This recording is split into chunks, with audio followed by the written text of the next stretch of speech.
Bleach. Studying medicine can't save the spirit world. This video is purely for entertainment and does not infringe on copyright or laws. The rights to the novel and image belong to the original author. We do not claim ownership.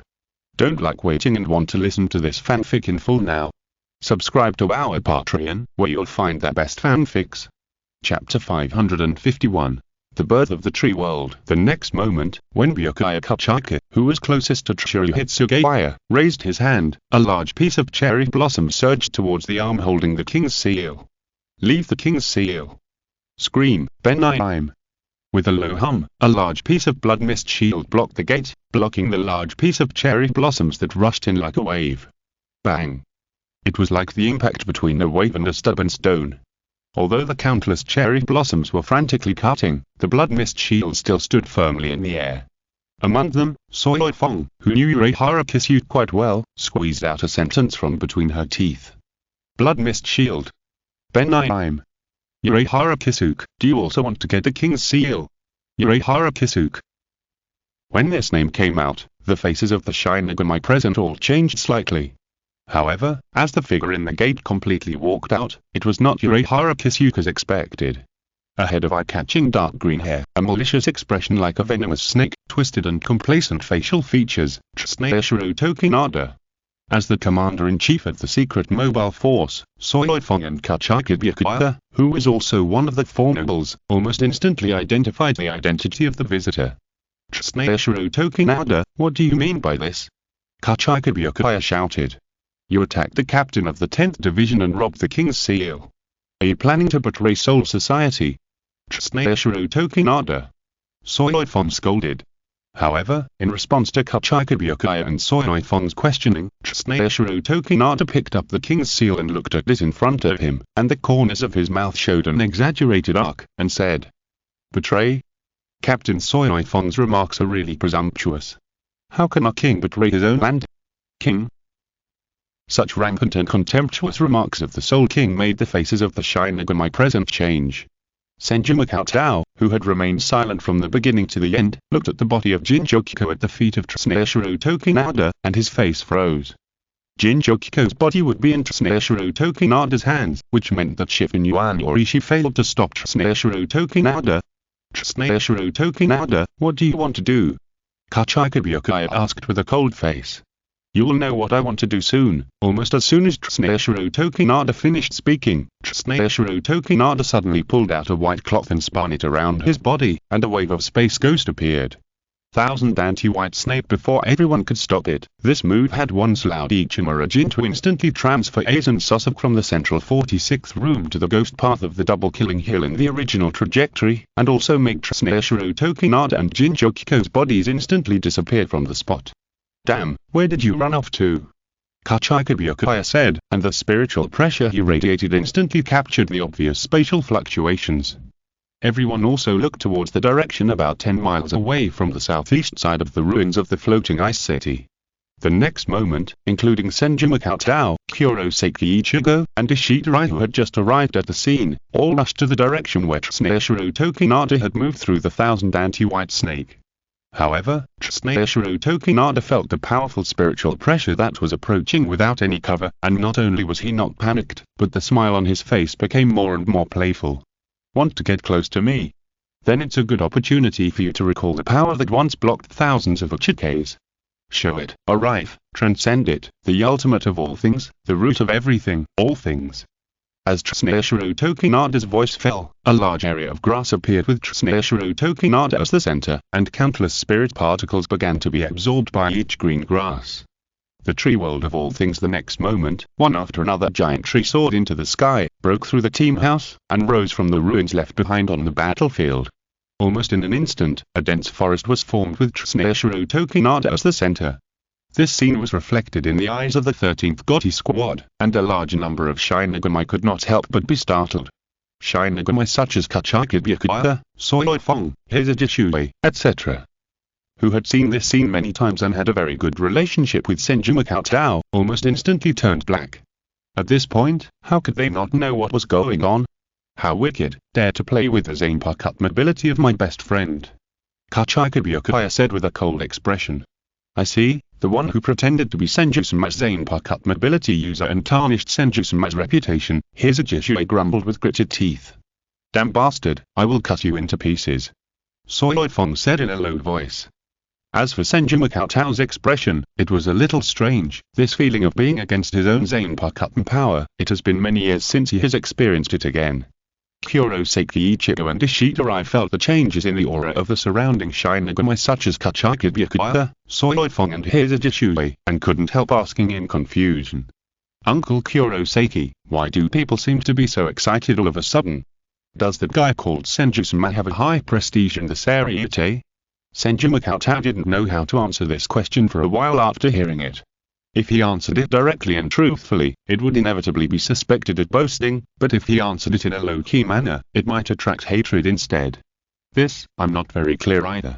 I only know that he was a gentle and kind Shinigami who sacrificed himself to protect the Seireitei several decades ago. Senju Cheng answered vaguely. As Makoto Senju and his companions arrived at the edge of the large area of Tree World Birth, the captains who were closer, such as Yamamoto Shinraisai Shichikuni, Yunahana Retsu, and Komamura Sejin, had already arrived. Yamamoto Shinraisai Shichikuni turned his head and looked at Kachika Byakuya and his companions and asked, "What happened?" Then, Kachika Byakuya quickly and briefly explained the general situation, saying that Tsuneshiro Tokinada had snatched the king's seal and also revealed the information of Zanpakutō no Yori. In an instant, the Shinigami present reacted almost instantly and understood that Kusanagi Sojiro's assistant was actually Tsuneshiro Tokinada, one of the 4 great nobles. Moreover, the various zanpakutō abilities that attacked Yukita Jashiro, including Tensa Zanjitsu and Shinromenzio, were most likely imitated by Zanpakutō no Yori. Yamamoto Shinraisai Shichikuni's face changed slightly, and he spoke to Makoto Senju and his companions. "I'm sorry. On behalf of the 13th Gotti Squad, I would like to apologize to Mr. Kurosaki Makoto, Mr. Kurosaki Ichigo, and Mr. Ishirai for my previous actions. This time, thanks to your assistance, but there are still enemies in the Seireitei that have not been completely resolved. Please allow me to formally apologize later." Chapter 552. High Morality. As the captain of the 13th Gotti Squad, Yamamoto Shinraisai Shichikuni undoubtedly represents the entire 13th Gotti Squad, and even the entire Seireitei. Once this apology came out, it undoubtedly completely defined the previous behavior of the 13th Gotti Squad. Senju Makoto's heart was slightly moved, and his face showed a warm expression, saying, "Captain Yamamoto, you are too kind. This is all the fault of Tsuneshiro Tokinada. Mr. Kurosaki Makoto can understand, and I am deeply grateful." Yamamoto Shinraisai Shichikuni nodded slightly in response, and then turned to face the forest that suddenly appeared in the Seireitei behind him, and said, "In this case, then please wait here for a while, Mr. Kurosaki Makoto, and let me deal with the treasonous person before I will talk in detail." Immediately, Senju Makoto understood what Yamamoto Shinraisai Shichikuni meant. It must be said that as the Captain General for 1,000 years, Yamamoto Shinraisai Shichikuni's wisdom is unquestionable. This series of words is nothing more than expressing gratitude to Makoto Senju and others for rushing to help Soul Society, and at the same time preventing Makoto Senju and others from intervening in the next matter. And when Yamamoto Shinraisai Shichikuni apologized first, it can also effectively prevent Makoto Senju, Ichigo Kurosaki and Ryoshida, who were now important reinforcements of Soul Society, from being too dissatisfied. The reason for all this is nothing more than that Yamamoto Shinraisai Shichikuni is still worried about the King's Seal and is worried that Makoto Senju and others will have unnecessary thoughts about the King's Seal. Okay. Makoto Senju hesitated for a moment. Although he had a bad premonition about Tsuneshiro Tokinada's series of actions, he could not continue to insist on it as a quincy. However, Makoto Senju did not care about this little problem, but he angered Ryoshida, and he spoke in a weird tone. "So this is the rudeness that has been passed down for thousands of years?" Even Ichigo Kurosaki, who has a lot of good feelings for the Gotti 13, looked a little unhappy. After all, he helped with good intentions, but was questioned about his intentions. Then, before anyone else could speak, Makoto Senju scolded Ishirai. "Rai, don't be rude. I didn't wait here to get any thanks, but just to avoid the turmoil and disasters in the world." As soon as these words came out, there was no doubt that the surrounding Shinigami had a trace of embarrassment on their faces. The 13th Division of the Gotti, which has always been in the name of protecting the court and maintaining peace and stability in the real world and the Soul Society, is undoubtedly completely at a disadvantage in terms of realm and demeanor compared to Makoto Senju. Makoto Senju's high-minded and upright speech undoubtedly won the strong favor and respect of a large number of righteous Shinigami. Only Unohana Retsu, who was standing beside Yamamoto Seireitei Shifukuni, squinted his eyes and gave Makoto Senju a subtle look. As a master and apprentice who knew each other well, Makoto Senju did not understand the meaning of Unohana Retsu's subtle eyes. Senju Makoto has some noble character, but it is not much. Senju Makoto hurried back to the Seireitei without holding grudges. From the perspective of a queency, he is naturally quite noble. But in fact, Senju Makoto is a god of death, and he is secretly planning how to completely control the Seireitei. Therefore, in a sense, Senju Makoto's behavior should be classified as protecting food and protecting shortcomings. His own things are not allowed to be destroyed by outsiders. It's just that people like Komamura Sejin who are straightforward and righteous are convinced and speak directly. Mr. Kurosaki Makoto is really a person with justice and peace in his heart. I admire him.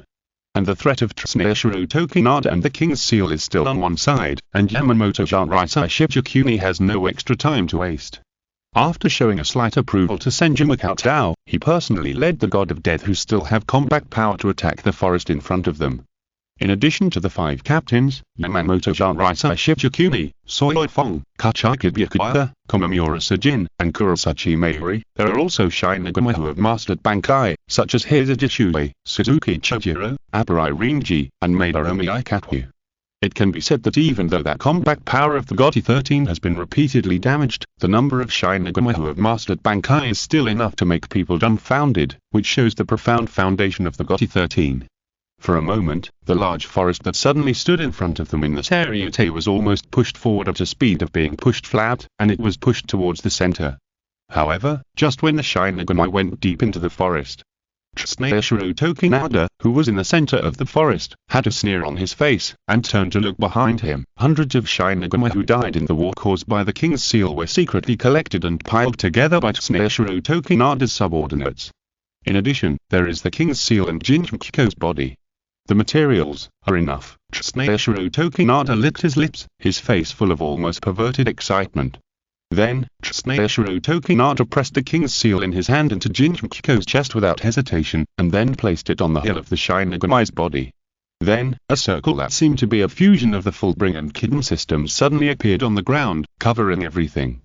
It started, as Tsunayoshiro Tokinada spoke excitedly, a wave of fire suddenly rose in the distance of the forest behind him, and the heat seemed to be transmitted across the distance. TSK, old man Yamamoto, are you so anxious? Tsunayoshiro Tokinada laughed and said. In that case, let's warm up a little bit and let you guys see the true power of Shinra Sayang, which is probably a power that even Senju Makoto has never really mastered. The next moment, Tsunayoshiro Tokinada inserted the Anrukijouton in his hand into the grass under his feet. The Anrukijouton, imitating the zanpakutō Shinra Sayang, frantically cut down Tsunayoshiro Tokinada's soul, making Tsunayoshiro Tokinada almost clearly feel the passing of life. However, this did not stop Tsunayoshiro Tokinada, but his whole face was distorted and excited. No matter how many times it is used, the ability of this sword is really, extremely pleasant, so please bring this shocking pleasure to the entire Gotti 13.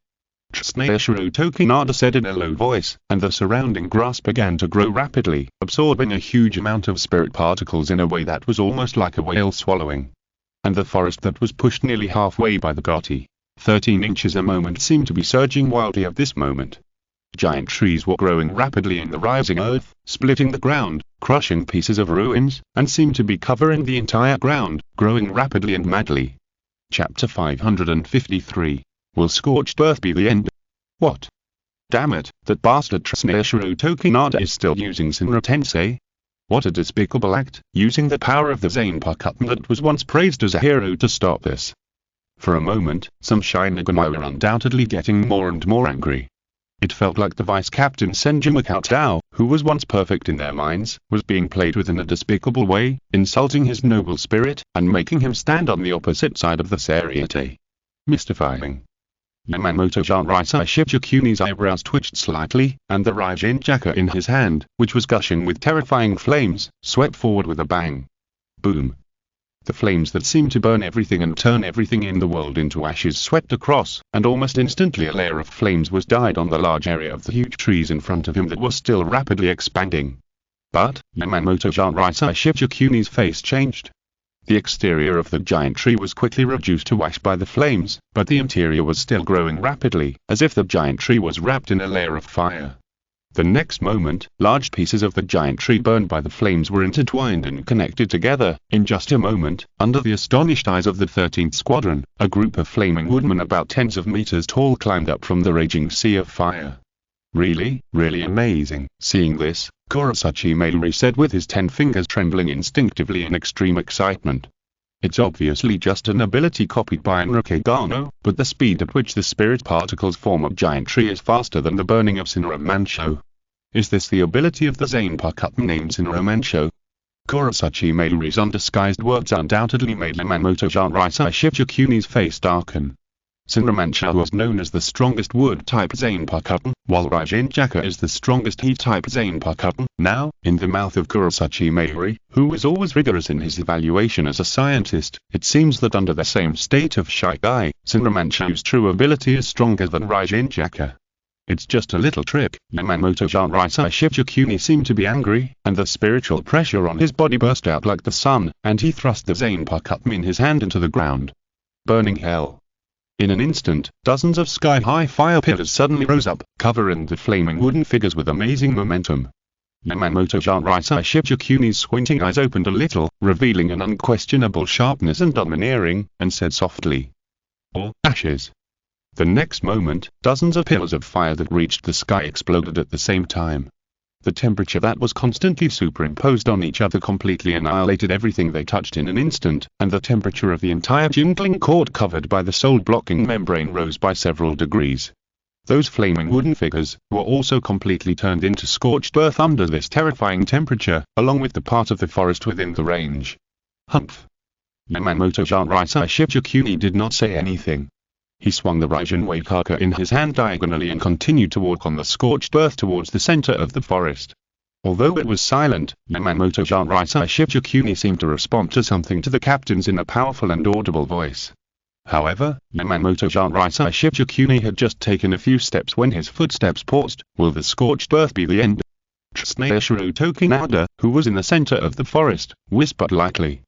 Almost as soon as Tsunayoshiro Tokinada finished speaking, the scorched earth that had completely turned into a place where everything seemed to be extinct began to rise again, and giant trees grew wildly. More importantly, it was not just the giant trees in front that were growing wildly and blocking the way, but the giant trees on both sides that were madly expanding were also entwined to form huge wooden men. Boom boom, in an instant, many death gods were like a group of villains who had misunderstood the giant country, and one giant after another emerged from the endless forest. The ability of Senbon Bancho is actually so troublesome. At this moment, even Yamamoto Shichikuni, who used to think that his zanpakutō ability was just enough to defeat Senju Cheng, couldn't help but show surprise on his face. If it keeps being delayed like this, it's not good, Kachika Byakuya also reminded with a grim face. The longer the king's seal was in Tsunayoshiro Tokinada's hands, the more dangerous it would be. However, once, Byakuya Kachika also fought with Makoto Senju at the same 1,000 cherry Shikai, and the battle ended in a near draw. However, nearly 100 years have passed, and Byakuya Kachika has already mastered the Bankai of the 1,000 cherry, but at this moment, facing the power displayed by the Shikai of the Shinigami, Byakuya Kachika sincerely felt powerless. The 1,000 cherry, which lacks pure destructive power, cannot cause effective damage to this terrifying forest, and it can't even be considered a scrape. Those cherry blossoms can only be embellishments. As for the Bankai of the other Shinigami, perhaps Ikaku Madarame, Rinji Aburai, and Mayuri Kurosachi's zanpakutō all have considerable destructive power. But in this case, it doesn't look good no matter how you look at it. On the contrary, Soifong's Sparrow Bee Thunder Whip is likely to send the entire forest directly to the sky, but there is no doubt that most of the Shinigami present will have to follow suit. Just when many captains were in a dilemma facing the zanpakutō of a vice captain who died decades ago, Komamura Sajin spoke calmly and resolutely. "Captain-in-Chief, let me clear the way for you." Bankai. Black wrote heavenly punishment. The next moment, a huge body stood up in the forest. If measured by pure destructive power, Black Road Heavenly Punishment undoubtedly has an incomparable advantage. Even those wooden men made up of a large number of giant trees are only as tall as Black Road Heavenly Punishment. Boom. Then, Black Road Heavenly Punishment stepped forward, and the huge zanpakutō chocked towards the wooden men approaching around him while the earth shook. Crack, crack. There is no doubt that compared with the giant wooden creations constructed by Senju Cheng in the hands of Senju Cheng, giant wooden creations can be described as rough and ravaged semi-finished products. It is precisely because of this that the wooden figures, which were not hard enough, were chopped into pieces by the Black Road Heavenly Punishment almost immediately. With Komamura Sejin taking the lead, the other Shinigami with outstanding destructive power of zanpakutō also attacked with all their strength.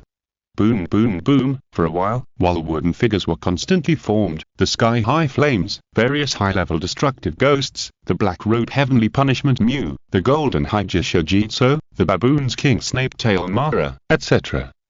continued to fight against them and try to break through. P.S. I'm a little stuck, and my wrist is still recovering, so there are only 2 updates today, sorry. Chapter 554 Wood Dragon. Boom boom. Standing at the upper edge of the forest, Senju Cheng, who had become a spectator for a while, was watching with great enthusiasm. The Senju Cheng ability imitated by the Anrajin Seireitei was almost madly absorbing spirit particles, constantly creating wooden men one after another. Moreover, these wooden men all had quite amazing recovery and destructive power. Even if Yamamoto Janraisai Shichikuni's Raijin Jaka did not use his full strength, it would be extremely difficult to completely burn a wooden man. Instead, the flames on the wooden man became a weapon that threatened the other death gods. Restraint and being restrained seemed to have reversed in a miraculous way. For a while, it was the extremely destructive Bankai ability led by Kuroko Tenjimuro that became the best way to fight against the wooden men. However, just when Kuroko Tenjimuro was almost alone in the pass, and was about to force a path, when several wooden men merged and connected, they turned into a giant wooden dragon that was no less than the Black Road Heavenly Punishment King, and crashed into the Black Road Heavenly Punishment King. Boom. With a huge roar, the Black Road Heavenly Punishment King retreated several meters, and Komamura Sejin's chest seemed to have an extremely obvious dent. Captain Komamura. Many Shinigami shouted nervously. Komamura Sejin had no time to answer them. His mouth, which was overflowing with blood, roared, and his spiritual pressure rose. He simultaneously controlled his zanpakutō to cut the giant wooden dragon. However, the giant wooden dragon turned around and flexibly dodged the slash. It tightly entangled the Black Road Heavenly Punishment King and then suddenly tightened. Kaka. In an instant, the Black Road Heavenly Punishment King was tightened by a circle at a rate that was almost visible to the naked eye, and a series of bone creaking sounds were heard on Komamura Sejin's body at the same time. Damn it. This scene made many death gods furious. Abarai Rinji, who was closest to the Black Road Heavenly Punishment did not hesitate to manipulate the Baboon's King Snape Tail Pill and opened his mouth wide to bite the giant wooden dragon, trying to rescue Komamura Sejin. However, when the Baboon's King Snape Tail Pill was still in the air, the giant wooden dragon's tail swung. The huge difference in size between the two made the scene look like an earthworm being hit by a cat's tail, and the Baboon's King Snape Tail Pill was directly hit into more than 10 pieces and fell from the air. How is it possible? Abarai Rinji witnessed this scene, and the shock he felt in his heart was incomparable. Although Abarai Rinji had witnessed the grace of that adult when he was studying at the Mao Spiritual Academy in the past, and because he was saved by him once, Abarai Rinji was full of admiration for that adult in his heart. However, after decades of time and changes in status, Abarai Rinji, who is now also that vice captain, has almost forgotten the grace of that adult. In a subtle way, Abarai Rinji has developed a sense of self-arrogance and expansion. Senju Cheng once mastered Bankai as the vice captain, and Abarai Rinji, as the vice captain, has also mastered Bankai. After rounding it off, Abarai Rinji feels that the gap between him and Senju Cheng is not that big. So, is Vice Captain Senju really that powerful? It is clearly an imitation of the Shikai ability, but even my Bankai has no room for resistance. Suddenly, Abarai Rinji was hit so hard by this that his worldview was greatly impacted, and the whole person was stunned for a short time. However, the situation of Komamura Sejin is becoming more and more urgent. Under the strangulation of the giant wooden dragon, the Black Road Heavenly Punishment is on the verge of disintegration, and Komamura Sejin can't help but cry out in pain. At this moment, Yamamoto Seireitei Shichikuni suddenly stepped forward, and his tiny figure quickly rushed towards the wooden dragon. The Raijinjuko, which had been sheathed at his waist, flashed. The next moment, the giant wooden dragon was broken into two parts, and slid off the black Rotianj woman Wang, who was not affected by first lash. But, Yamamoto Seireitei Shichikuni kept adjusting his breathing, and unconsciously became slightly hurried. Perhaps, Yamamoto Seireitei Shichikuni is still in a posture that seems to be able to suppress everything, and even just use his shy guy, not even Bankai, giving everyone a feeling that he still has some strength left. However, the captain is about to feel the lack of physical strength.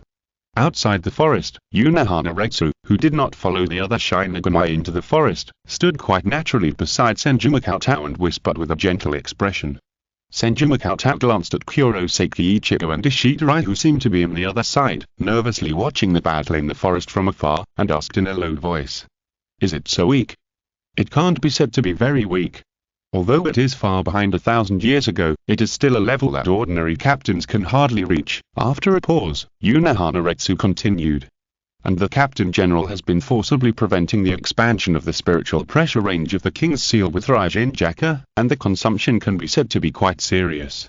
So, in order to win the battle quickly, maybe this time we will have a chance to see with our own eyes the Captain General's rumored Zanpakutō that can easily evaporate all the moisture in the entire Soul Society." So, Makao didn't just follow that trend and insist on taking back the King's Seal as soon as possible. Unohana asked. "One of the reasons," Senju Cheng continued to communicate with Unohana in a low voice and answered. "On the other hand, fighting against the forest of all things is a very troublesome matter. Numbers are meaningless." Unohana nodded in agreement when he heard this. For now, the ability of the forest of all things imitated by the Anrakagome no 9 undoubtedly explains from another perspective why Senju Cheng was able to block thousands of lower-level Uchikage with his own strength. And now, although the GOTY 13 has mobilized its remaining combat power to attack together, it is still quite difficult to break through the Shinigami Tree World Advent in a short period of time. Tsunayoshiro Tokinada seemed to have accurately grasped the psychology of the GOTY 13. Under the circumstance that Captain General Yamamoto was hesitant and did not dare to use his Bankai for the time being, the ability of the Shinigami was enough to firmly hold back other captain-level Shinigami. No, to be more precise, they were firmly suppressed by the ability of the Shinigami. Perhaps, from now on, even in the countless years of Soul Society's history to come, no Shinigami will question the title of the most powerful wood-type zanpakutō in the universe. Chapter 555 Beast. However, after Yamamoto Seireitei Shichikuni cut off a giant wooden dragon, under the slightly changing expression of Yamamoto Seireitei Shichikuni and the frightened gaze of the other Shinigami, giant wooden dragons began to form around him one after another. The shadow cast by the huge and oppressive volume seemed to completely cover all the Shinigami. At this moment, it seemed as if the GOTY 13 had fallen into a trap and was in danger. Senju Cheng, who was watching all this from afar, could not help but sigh. Yanlao Jindain, it's really not simple. He can actually copy the ability of Senbon Bancho to this extent. Even Senju Cheng himself, who had deliberately weakened the offensive and defensive capabilities of Senbon Bancho to a certain extent in the past, had never used rogue fighting methods such as wooden men and wooden dragons. Unexpectedly, Tsunayoshiro Tokinada naturally took the initiative to develop and use it.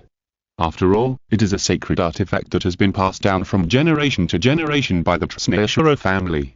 Although it is rumored that the cost of using the Yamamoto Jindain is that the soul is constantly reduced, it is undeniable that it is powerful. After a pause, Unohana seemed to have thought of something and said, "Speaking of sacred artifacts, the noble family with the largest number of sacred artifacts is the Shifen Yuan family, which is known as the God-given weaponry. Didn't Makao get some sacred artifacts through Yorishi's channel?" When Unohana said this, Senju Cheng inexplicably felt that there seemed to be something wrong with the tone. It was a playful word, and Senju Cheng seemed to faintly smell vinegar. In an instant, the situation of the Shinigami in the forest seemed to be gradually becoming critical and urgent, and Senju Cheng looked at Unohana with a little confusion and innocence. At this moment, boom! A violent golden spiritual pressure erupted in the distance behind Senju Cheng, as if declaring the extreme dissatisfaction of a certain existence. "Where is the opponent?" Faintly, a roar came from the direction of the golden spiritual pressure. Wearing a blindfold to suppress his spiritual pressure, Kinpachi Zaraki was careless and was completely turned into a big ice cube by Kusanagi Sojiro. Until this moment, Kinpachi Zaraki, who was almost forgotten by everyone, finally got out of the ice cube completely. However, when Kinpachi Zaraki drew his sword and looked around, the ice dragon that seemed to be able to be chopped not long ago was gone, and there was not even a hollow left. This made Kinpachi Zaraki feel like everyone agreed to have a party together, but he accidentally got drunk, and when he woke up, he found that everyone else had finished having fun, but he hadn't started yet. Frustrated, angry, dissatisfied, for a moment, Kinpachi Zaraki's spiritual pressure was almost violently soaring to the sky, and his eyes, like those of a wild beast, roamed around, making the surrounding Shinigami sweat all over, fearing that they would be hit by Kinpachi Zaraki's knife the next moment.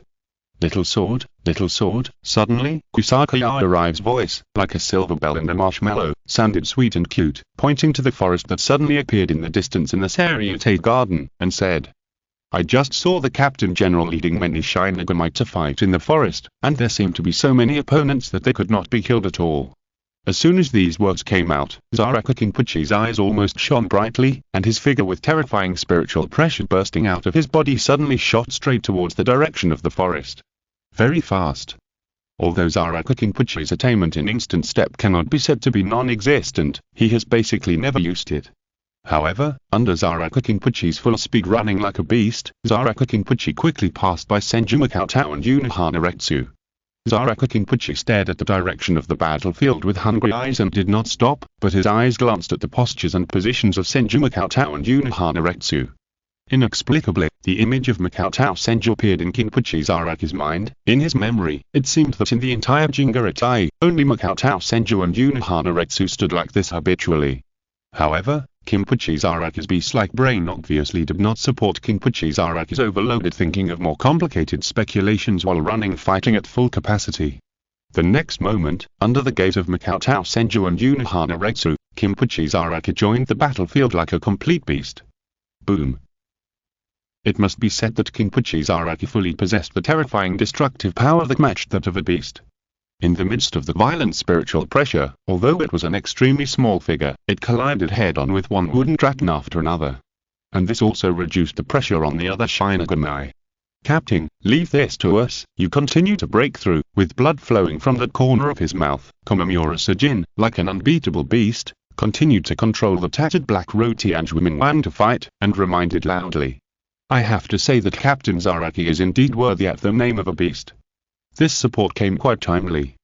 Kurosaki Meiri replied, "That's right, let me open the way for the captains." Abarai Rinji, who had barely cheered up, also hurriedly reminded, and then controlled the baboon's king Snapetail Nara to release the snakebone cannon that was comparable to a virtual flash. Boom. The snakebone cannon swept through the forest, destroying a large area of giant trees and temporarily opening up a passage leading to a deeper depth. Yamamoto Seireitei Shichikuni watched Komamura Sujin and other death gods struggling to drag all the wooden dragons, and without any nonsense, he went straight to the center of the forest. Seeing this, Soifong, Hitsuge Yaeshiro, Kachaki Byakuya, and Hitsujishu realized that their fighting methods would not work in this situation, and quickly followed Yamamoto Seireitei Shichikuni. And Tsuneshiro Tokinada certainly could not really be like Senju Makoto, who could completely control the entire forest to launch an attack simultaneously, with a lot of energy being distracted by Zaraki Kinpachi, Komamura Sujin, and Kurosaki Meiri. The obstacles he made to the fast-approaching Shinigami Yamamoto Seireitei Shichikuni were far from enough to hinder their pace. Soon, as another row of giant trees was cut off at the root by Yamamoto Seireitei Shichikuni's sword, the scene in front of them suddenly became clear. However, before Kachika Byakuya and others could show a trace of relaxation on their faces, the scene that came into view made the pupils of the Shinigami, including Yamamoto Seireitei Shichikuni, shrink. On the pile of dead god corpses, a being that looked like a hollow slowly stood up, and the king's seal on its chest seemed to be completely connected to the flesh and blood of that being. Then, the chest of the being that looked like a hollow rose and fell, and with a slight breath, the spirit particles that made up the death god corpses were quickly decomposed and absorbed into the body of the hollow. The mask was the first to break, revealing the face that belonged to Jinjuko. If you're listening to this novel on a channel other than Fanfic World, it means they downloaded and uploaded it without effort. We cordially invite you to visit our channel, Mundo Fanfic Novelers. There you'll find the original version of this story and you can explore many other novels of various genres. we're waiting for you to immerse yourself in a world of incredible novels. Chapter 556. Spirit King Komatsu. A heavy rapsuit that seemed to be real slowly emanated from Jinchiko's body. Jinchiko, who should have been completely dead, slowly opened his empty eyes and looked down at everything in front of him, just as the faces of Yamamoto Seireitei Shibukuni and other death gods changed. Tsuneyoshiro Tokinada's laughter resounded wantonly. Ha ha ha ha. Success. This will be the most beautiful and sacred masterpiece in the world. Yamamoto Seireitei Shibukuni looked at Jinchiko, who was still absorbing the corpse of the death god and whose hollow-like structure was still peeling off, and asked with a gloomy tone. Tsuneyoshiro Tokinada, what did you do? What did you do? Tsuneyoshiro Tokinada said, holding the Anumojin Dian stuck in the ground with both hands, with a smug and crazy smile on his face. I have done a lot of things.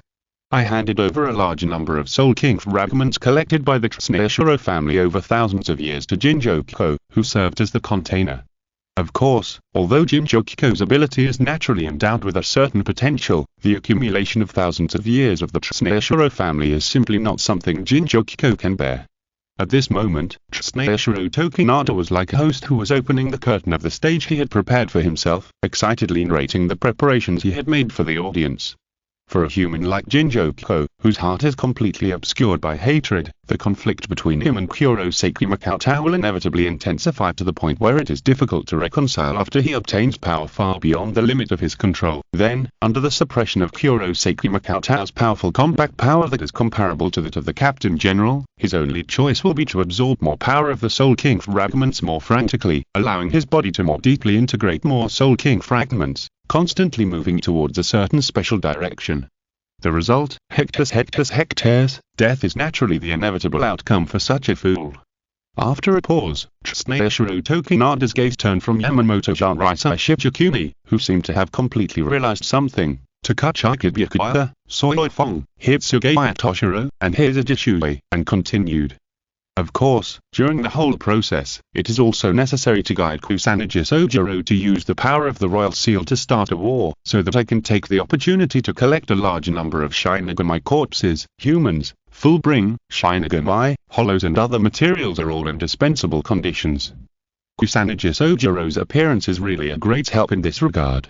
Without Kusanagi Sojiro delivering the Royal Seal to me, and without the Royal Seal also added to the materials, it would be dozens of times more troublesome to achieve the same level. Just these words undoubtedly completely angered Hitsuge Toshiro, who was still deeply saddened by Kusanagi Sojiro's death. As a former close friend, Hitsuge Toshiro's guilt towards Kusanagi Sojiro is indescribable. In the mouth of Tsuneyoshiro Tokinada, Kusanagi Sojiro has undoubtedly become a poor wretch who is manipulated like a chess piece, whether it is hatred or obsession. All the revenge that Kusanagi Sojiro has done against Seireitei has become a complete joke. Shut up, you bastard. Hitsuge Toshiro, whose spiritual power has already been consumed by more than half, and whose arm was even broken by Tsuneyoshiro Tokinada's sneak attack before, urgently received treatment from Unohana Retsu to barely stop the bleeding. At this moment, in extreme anger, he instantly released his Bankai again, and his icy wings shook, and the great red lotus Horinmara pointed directly at Kusanagi Sojiro. Right anchor. In an instant, even in the environment filled with the scorching heat of Raijin-jaka, a touch of coldness quickly spread. Hitsuge Toshiro rushed straight towards Tsuneyoshiro Tokinada, and the shadow of the ice dragon roaring faintly behind Hitsuge Toshiro even seemed to have appeared as Kusanagi Sojiro. Die. One after another, giant trees quickly grew and stood up, blocking Hitsuge Toshiro. However, in extreme anger, Hitsuge Toshiro seemed to explode. The extreme cold spread by the great crimson lotus Horinmara was more terrifying than before. Any giant tree that touched the great crimson lotus Horinmara instantly turned into ice slag.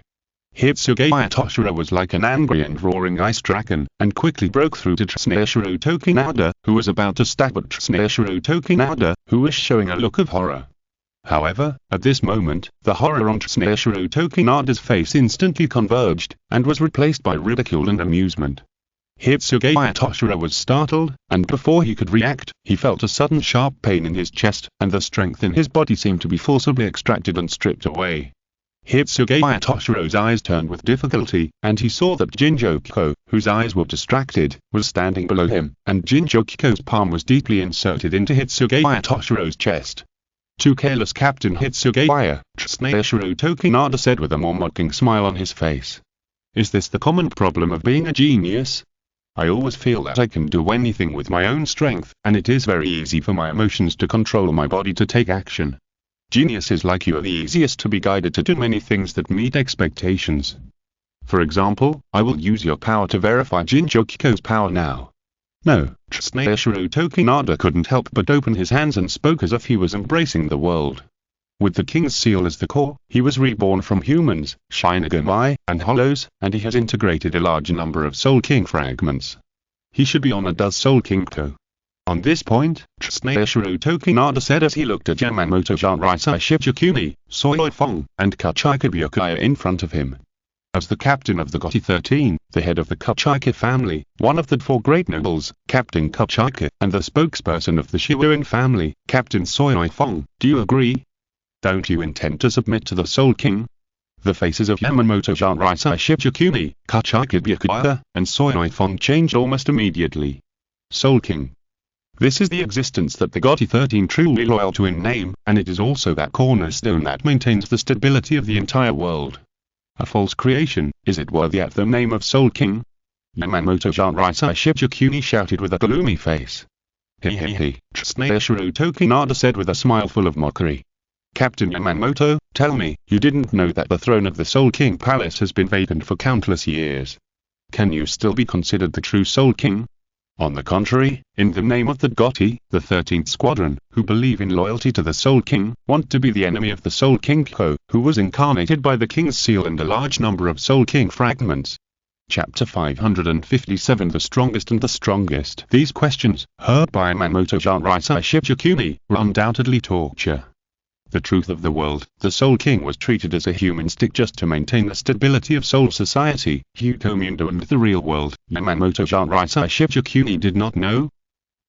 There is no doubt that with the position of Yamamoto Seireitei Shichikuni, it is very clear. However, Yamamoto Seireitei Shichikuni, who holds a classical and conservative mindset, is loyal to the Soul King. On the one hand, he is unable to change the situation of the Soul King, and on the other hand, he is unwilling to go along with Hyoshuba Wichibei. Therefore, under the Zero Division, which is known as the Royal Secret Agent, Yamamoto Seireitei Shichikuni founded the Gotti 13 Division in the name of Gotti 1,000 years ago. Therefore, although the Zero Division, which holds the name of Royal Secret Agent, is still nominally higher than the Gotti 13 Division, Yamamoto Seireitei Shichikuni can still maintain relative independence. It's just that I am loyal to the Soul King. Yamamoto Seireitei Shichikuni looked at the Soul King Kiko, who threw the seriously injured Hitsugaya aside with a flick of his hand, and his eyes were filled with anger.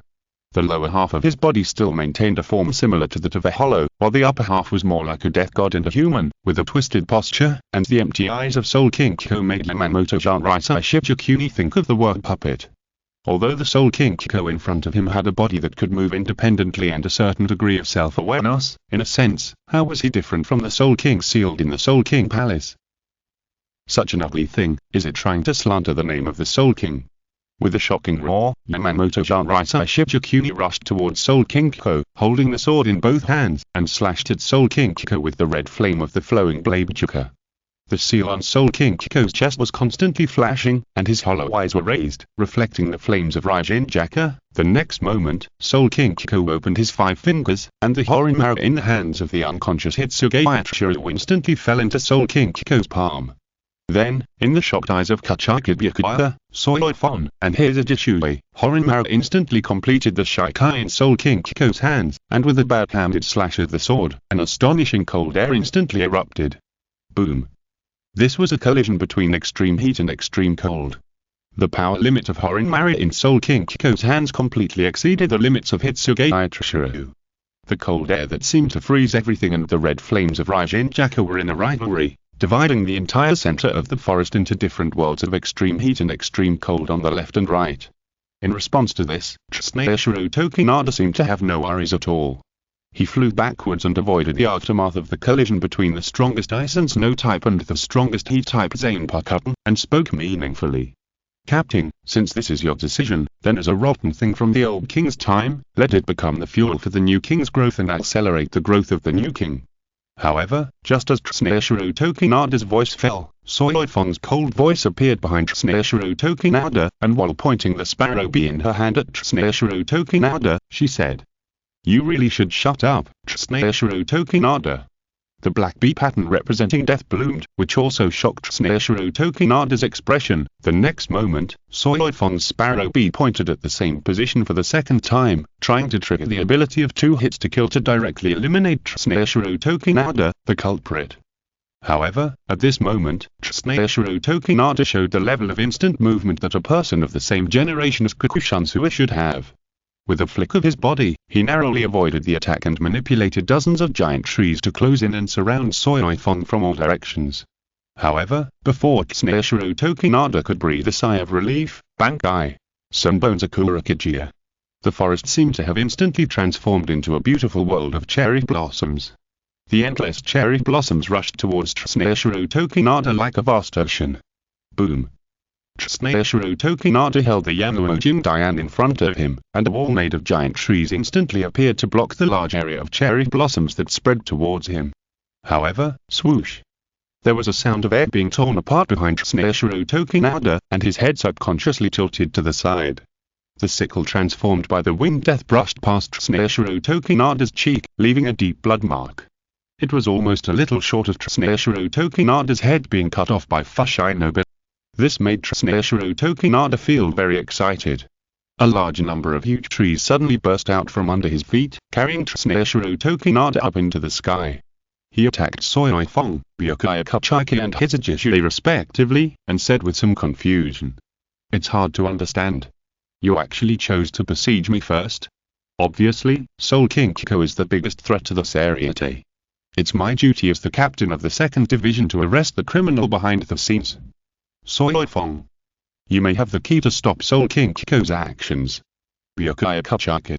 Compared with the evasive answers of Seireitei and Byakuya, Hizajishue seemed honest. He stared at Tsuneshiro Tokinada with sharp and resolute eyes, and spoke word by word. Imitating and playing with the power of Senju Cheng, only blood can wash away this crime.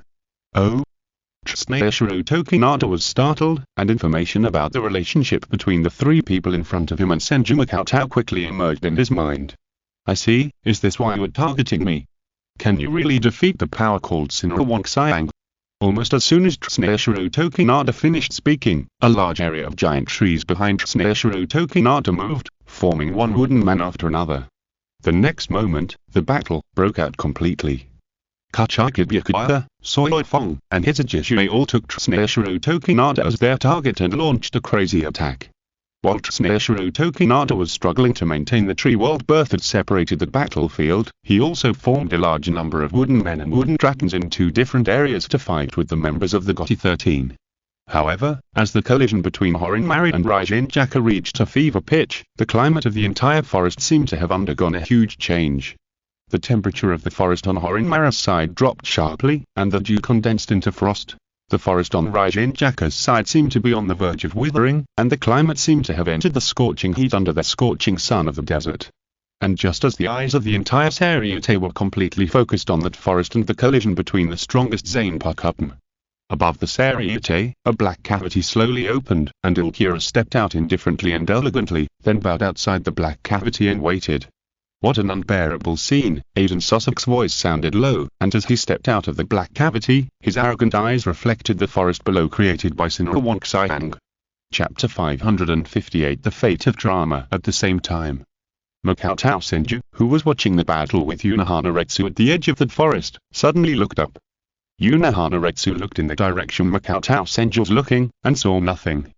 He couldn't help but ask in confusion, "What's wrong?" The sky reflected in Makoto Senju's eyes was also empty. However, Makoto Senju knew very well that the man named Aiden Sussex, had arrived at the Seireitei. Of course, Makoto Senju was able to come up with this idea not because of telepathy, but because a very small part of the ultimate spirit body spirit particles left in the mirror flower water moon were always responding to Makoto Senju. He was there. At this moment, the appearance of Aiden Sussex in the Seireitei would undoubtedly have a huge impact on the situation, and it might even lead to the direct appearance of the Zero Squad. If it was before, Makoto Senju might have tried to test the Zero Squad, but after obtaining a lot of information kept by the Tsuneshiro family, there was no need to test the Zero Squad.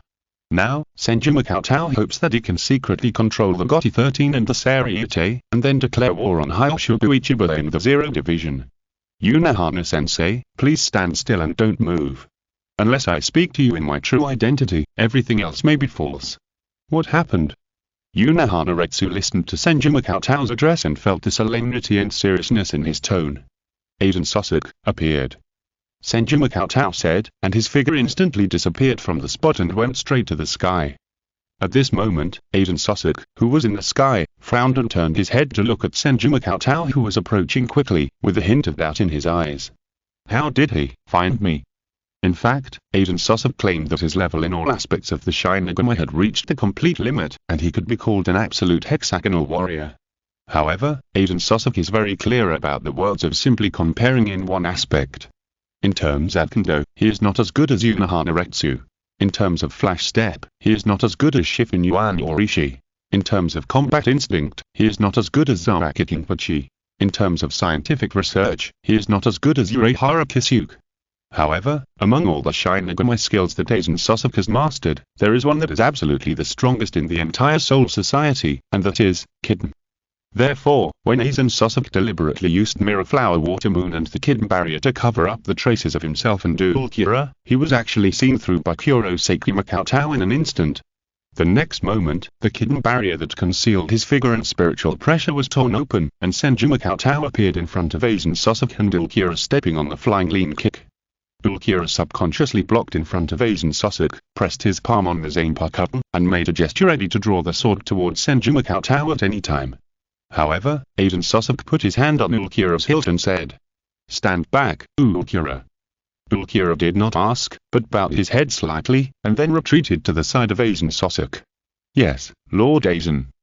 At this moment, Aiden Sasuke and Senju Makoto stood close to each other and looked at each other. However, compared with the past, both Aiden Sasuke and Senju Makoto have undergone tremendous changes. Senju Makoto took off his glasses and changed his identity and appearance. Aiden Sasuke took off his glasses, and his temperament was completely different from the past. The temperament of the uncle who used to be gentle and steady is no longer there. Instead, it seems like a hollow king full of arrogance and confidence, as if everything is under the control of Aiden Sasuke.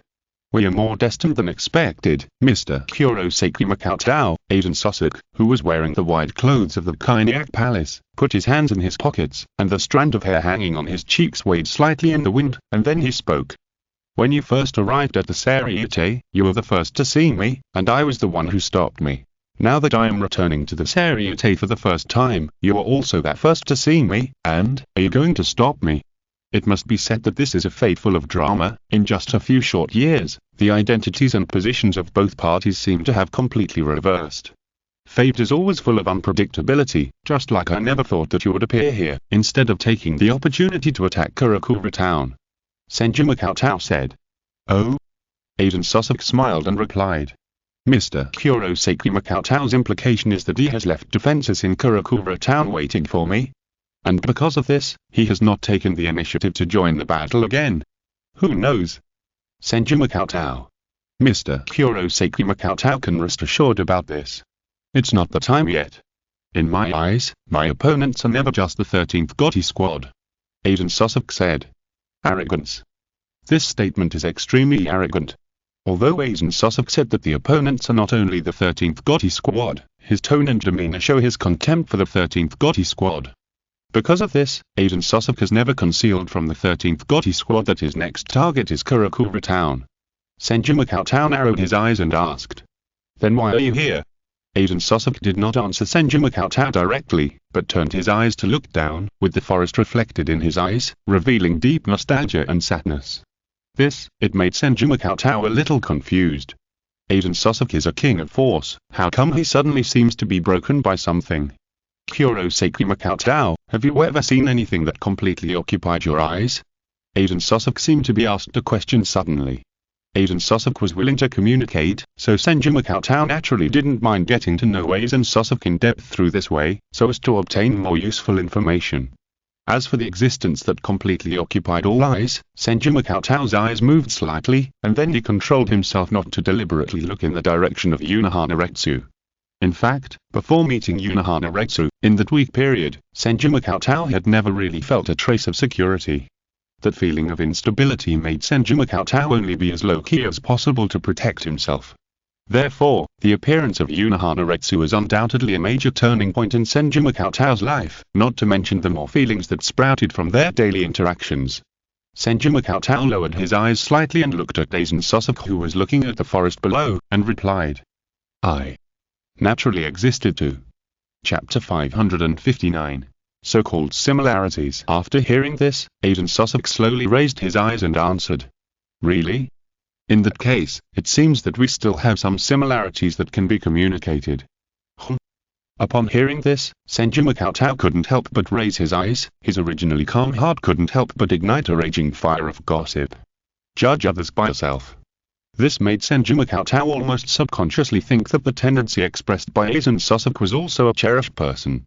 There is actually such a person hidden in the Seireitei. Who? Who is it? Senju Makoto's mind kept flashing one beautiful face after another. As a former special doctor and founder of the Female Death God Association, not to mention that Senju Makoto knows the three-dimensional height and weight of every beautiful death god in the Seireitei, but as long as there is a little beauty, Senju Makoto can't be completely without impression. Even if Senju Makoto left the Seireitei for decades, if we measure the death god in the dimension of humans, it is only about a few years. Furthermore, among Makoto Senju's subordinates, there is also the unique peeping king of the Seireitei, Seireitei. However, Makoto Senju kept thinking, perhaps because Seireitei maintained the image and temperament of a super warm uncle, Seireitei had a large number of female friends and subordinates with good relationships. However, there is no doubt that Seireitei did not have a super friendly relationship with any female Shinigami, otherwise Seireitei would not have ignored such important information.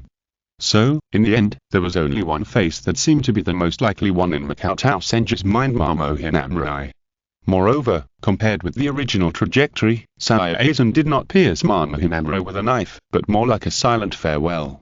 Although Makoto Senju felt extremely outrageous when this idea came to mind, this idea was inexplicably original, and it could explain quite a lot of things. Especially, Makoto Senju couldn't help but look on the direction of Mamo Hinamori's spiritual pressure, and looked down in that direction. At this moment, Mamo Hinamori, who was also involved in this war as the vice captain, naturally seemed quite inconspicuous due to the problem of his zanpakutō mobility and her own combat power.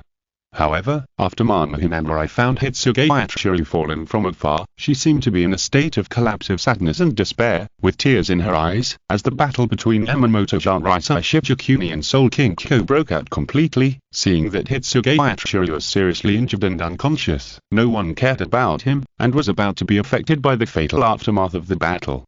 Mamo Hinamori was crying, but she rushed towards Hitsuge Yatsuru without hesitation, trying to take the seriously injured and unconscious Hitsuge Yatsuru away from the battlefield. Closer, closer. Enduring the suffocating spiritual pressure from Yamamoto Shinigami Shibukuni and Soul King Kiko, Mamo Hinamori quickly approached Hitsuge Yatsuru, and the figure of Hitsuge Yatsuru fallen to the ground became clearer in her eyes. No, I can't lose another important person. Hate you. Mamo Hinamori cried, gritted her teeth, and endured the huge pressure and the terrifying aftermath that could annihilate a mere vice captain at any time, and continued to move towards Hitsuge Yatsuru. But, when Mamo Hinamori was about to touch Hitsuge Yatsuru, just like the plight of the former first Espada, Koyota Stark, the overly powerful spiritual pressure alone was enough to make other nearby hollows disappear into thin air. Facing the spiritual pressure between Yamamoto Shinigami Shibukuni and the Soul King Kiko, the spirit of Hinamori Mamo finally reached its limit. Her legs softened and she fell on the back of Hitsuge Yatsuru, but she was no longer able to take Hitsuge Yatsuru away from this dangerous battlefield. Seeing this scene, Makoto Senju's heart was moved, and he instinctively wanted to save this pair of ordinary and genius childhood sweethearts. But then, Makoto Senju paused. I understand. Could it be that because Hinamori Mamo was about to be in danger, Aizen Sasuke, who was hiding and watching the show, couldn't help but show up? The bond between the captain and the vice-captain, the combination of the uncle and the girl, don't say it. Even though Makoto Senju is now on the opposite side of Aizen Sosok's position, the burning gossip fire made Makoto Senju couldn't help but knock on the pair. That is, it is a bit sorry for Hitsuge Ayashiro, the original childhood sweetheart. However, if the debuff of childhood sweetheart is applied to such a thing, how can it be possible to win the sky drop? Senju Makoto put his hands in his pockets, pondered for a moment, and then spoke. Based on that pure position, I can't support you, but I don't seem to have any reason to stop you. Aizen Sosok was slightly stunned. He didn't expect that the queency in front of him was unexpectedly easy to talk to, and he was not the kind of person who didn't know how to act. If possible, Aizen Sosok didn't intend to fight with the amazing Kurosaki Makoto in a meaningless battle with the amazing combat power in this situation where the 0th Division might appear at any time. But that's right, Kurosaki Makoto is a queency after all, and his goal is essentially just to ensure the safety of the world. So, have you confirmed that I didn't choose to give in this time to destroy the Seireitei? Aizen Sosok thought to this and spoke. Sure enough, there are some similarities between us that can be communicated. Senju Makoto. Slander.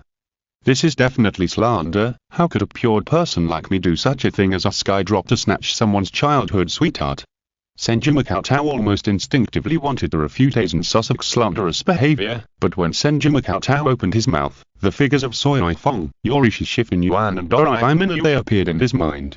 No, why did I think of them? However, Senju Makoto, who felt guilty for some reason, was speechless for a while, and could only weakly defend himself. I'm different from you. I have a bottom line. Aizen Sosok smiled faintly, and then his figure instantly disappeared from the spot and flew downwards.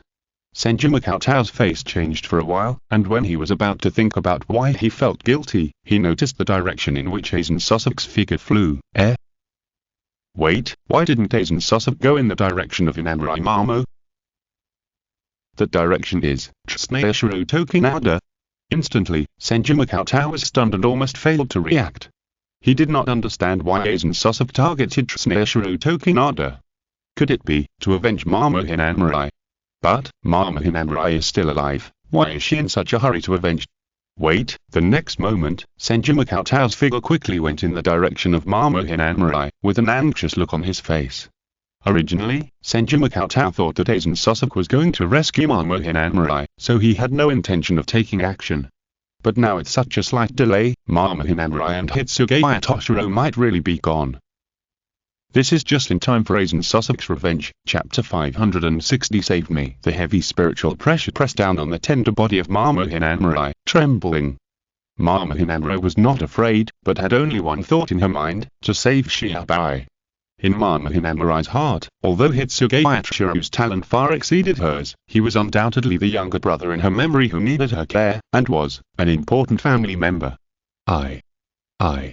Mamo Inamurai's thin body was still shaking uncontrollably. This was the instinctive reaction of a fragile spirit facing an overly strong spiritual pressure. Move, what are you doing? Mamo Inamurai asked herself with a big breath, constantly trying to control her body. However, this was undoubtedly not a reality that could be overcome by faith alone. Mamo Inamurai's thin and slightly tender body seemed to be shaking and weaker. She lay on Hitsuge Ayashiro's back, but she was completely unable to stand up. As for the battle between Yamamoto Seireitei Shibukuni and Soul King-ko, if we say that at the beginning, Yamamoto Seireitei Shibukuni steadily suppressed Soul King-ko, and was able to intentionally prevent the aftermath of the battle from affecting Hitsuge Ayashiro who fell unconscious. However, Soul King-ko, who seemed to have a distracted look, seemed to have his fighting instincts growing rapidly in the battle with Yamamoto Seireitei Shibukuni. From being suppressed to being evenly matched, he began to gain the upper hand again and visibly, Yamamoto Seireitei Shibukuni's face became more and more heavy, and his solemn eyes were fixed on Soul King-ko in front of him. Monster. A monster created by the Tsunaeshiro family. Soul King-ko was created with humans, hollows, and Shinigami as the shell, Soul King fragments filling the interior, and the King's seal representing the power of the Soul King as the core drive. Even in the eyes of Yamamoto Seireitei Shibukuni, he had to admit that this guy was completely a castrated version of the real Soul King, and was even fully qualified to replace the real Soul King as the wedge to stabilize the world. In the continuous battle of Raijin-jaka, especially against Horin-Mara, whose attributes were completely counteracted by both sides, this undoubtedly made Yamamoto Shinraisai Shichikuni's spiritual pressure consumption speed frighteningly fast. In contrast, with the King's Seal as the source of power, the power of Soul King Kiko seemed to have no end at all. This made Yamamoto Shinraisai Shichikuni feel a little powerless, and he no longer had the extra energy to control the aftermath of the battle away from Hitsuge Itrashiro. And it seemed that with the attributes of Soul King Kiko's ability to Horin-Mara, when Horin-Mara was swung, the sky appeared, and endless ice waterfalls rushed down, as if the world was completely frozen. When Hinamuraimamu raised her head again with difficulty and looked in the direction of Soul King Kiko, she saw a large area of white cold fog that froze everything wherever it passed. The air, the giant trees, the earth, everything was frozen, and it quickly spread towards the direction of Hinamuraimamu and Hitsuge Itrashiro. In an instant, Hinamuraimamu's sweaty little face turned pale. "But, I can't move." Hinamuraimamu felt that her spirit body was under the pressure of the collision of the spiritual pressure of Yamamoto Shinraisai Shichikuni and Soul King Kiko, just like a candle close to the source of fire, slowly beginning to melt and disintegrate, let alone move. Seeing the white cold fog that seemed to freeze everything slowly approaching, Mama Hinamurai gritted her teeth, and instead summoned up her remaining strength to shout at Hitsuge Itrashiro. "Hate you. Wake up. It will be too late if you don't wake up, hate you. Respond to me."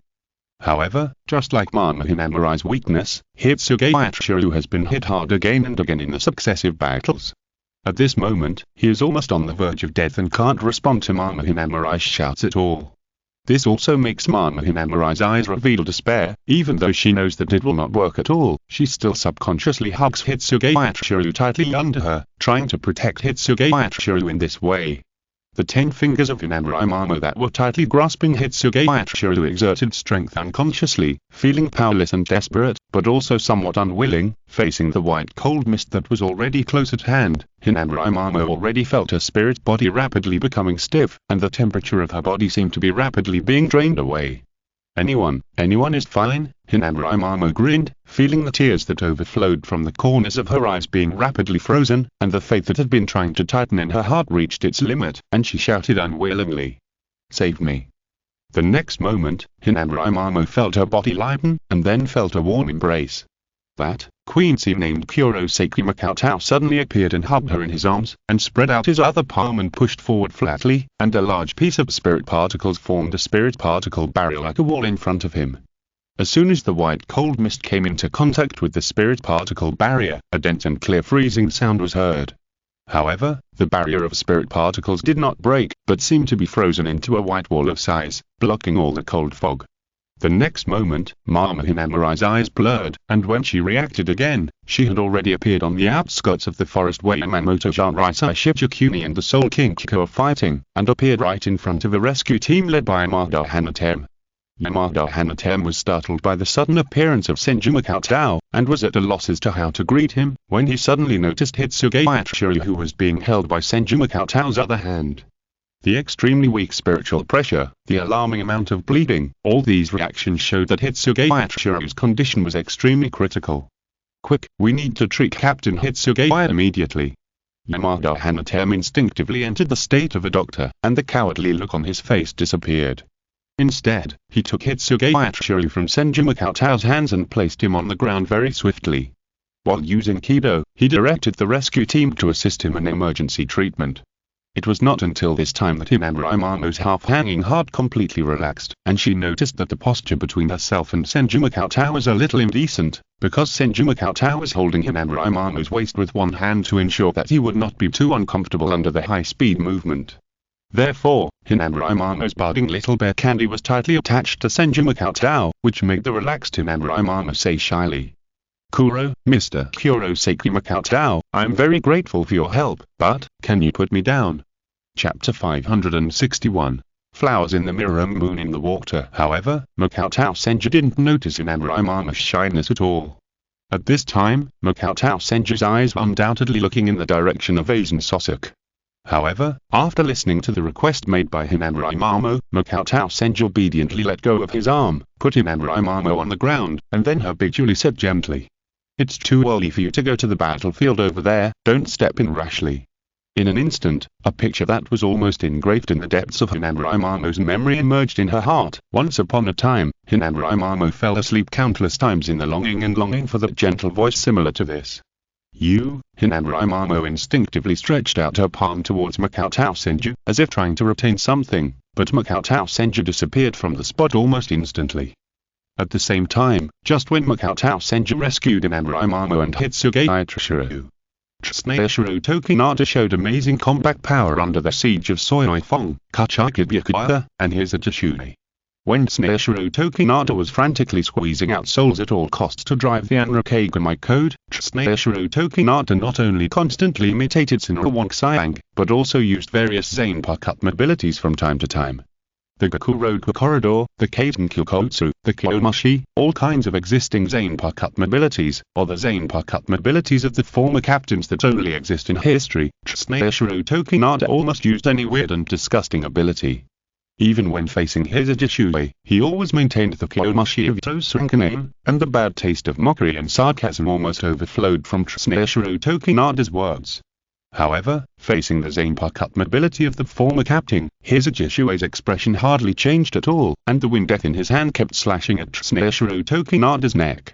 However, 3 captain-level Shinigami were in the tree world berth, but they were suppressed. Ha ha ha, is that all? Tsushiro Tokinada said with a big laugh, as if he had gained great pleasure and joy from the anger on the faces of Soifong, Byakuya Kachika, and Hizajishune. If that's all, then whether it's defeating me to stop the Soul King Ko, or avenging me for playing with the power of the zanpakutō, it's far from enough. Boom. Then, under the shocked eyes of Tsushiro Tokinada, Byakuya Kachika, and others, Aiden Sasuke, with an arrogant demeanor and slightly lowered eyes, appeared behind Tsushiro Tokinada with his hands in his pockets, as if he had passed by unintentionally. By Aiden. Tsushiro Tokinada's pupils shrank slightly, and the whole person seemed to be frozen in place. Kachikabyakura, Soifong, and Hizajishune were also shocked, and almost instantly raised their vigilance to the highest level. Aiden Sasuke. This person who almost destroyed the entire Seireitei with his own strength not long ago and has become a Hollow King is undoubtedly the biggest threat and the biggest enemy of the GOTY 13. Aiden Sasuke did not even raise his eyelids for the hostility and vigilance of Kachikabyakura and others, and just looked down at Tsushiro Tokinada in front of him.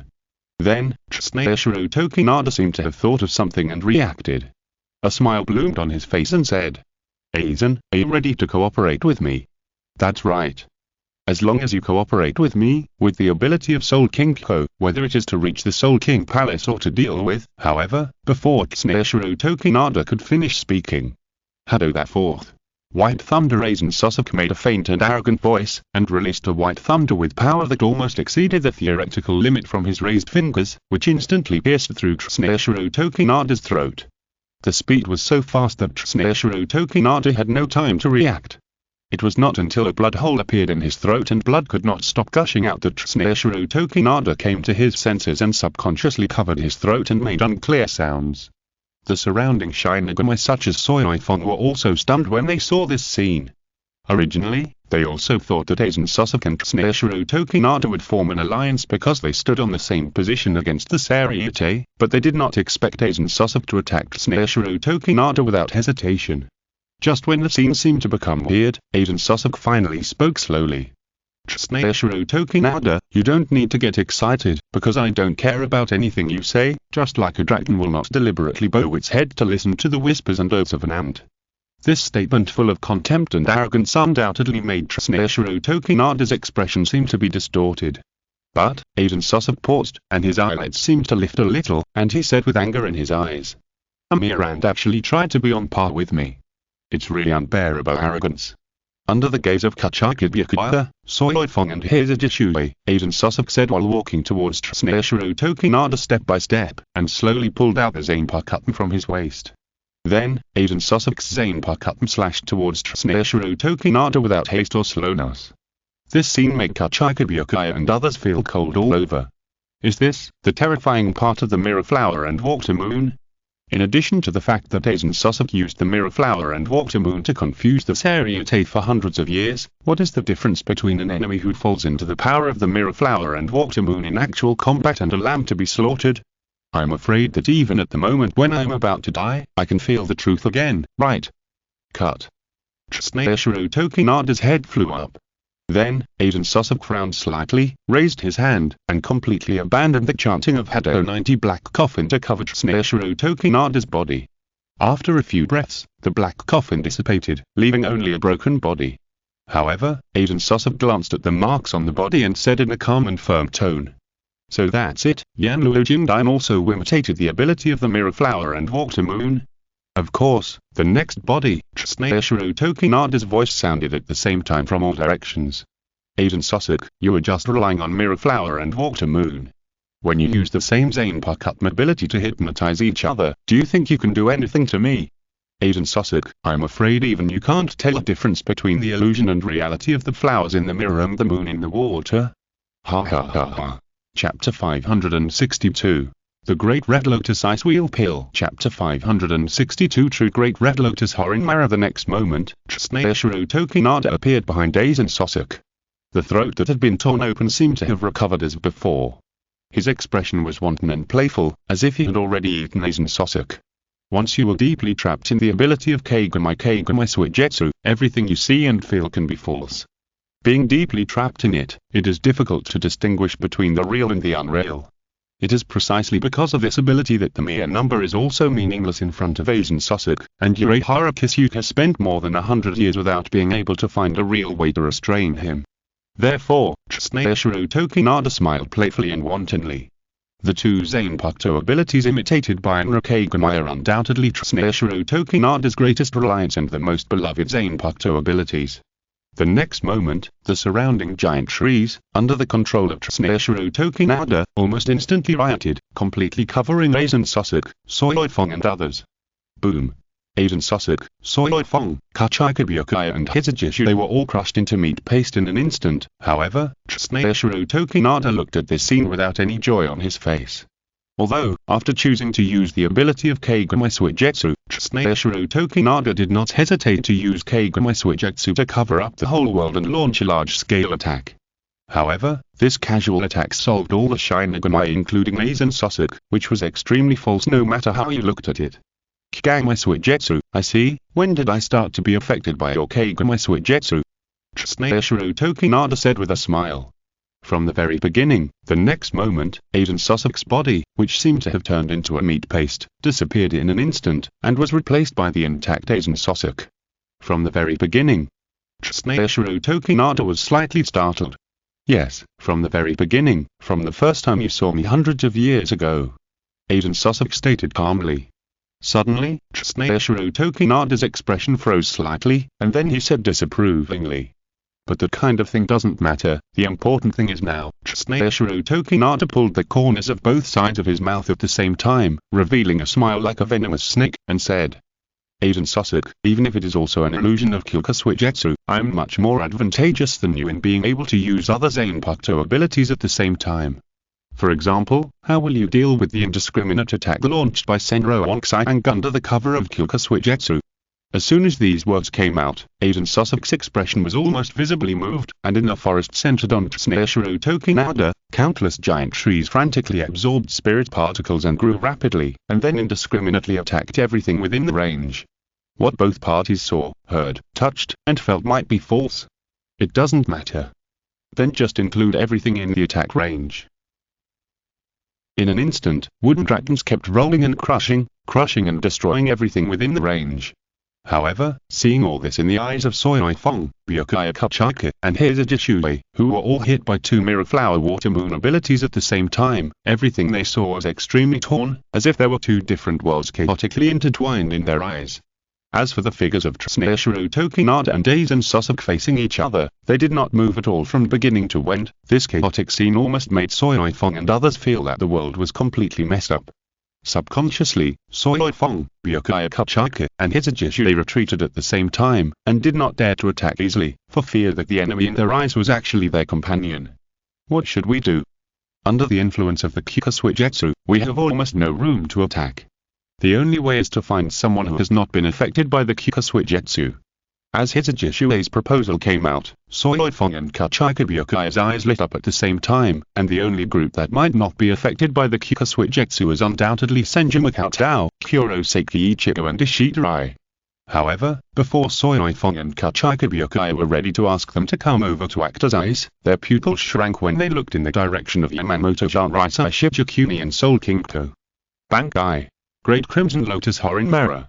As the sound rang out, the extreme cold in the center of the forest spread wildly in all directions. The giant trees, the ground, and even the sky seemed to be frozen at this moment, and everything around them seemed to be pulled into the highest level of the 8 cold hells, the Crimson Lotus Hell.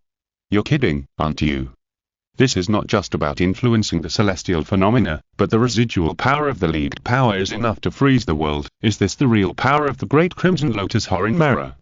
The real power that the young Captain Hitsugaya has not been able to master. At this moment, countless Shinigami in the forest were shocked and stunned.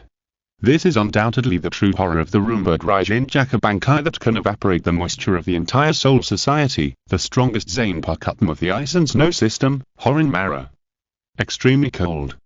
In less than a few breaths, not only the vast forest, but even the murderous stones at the edge of the entire Seireitei began to frost faintly.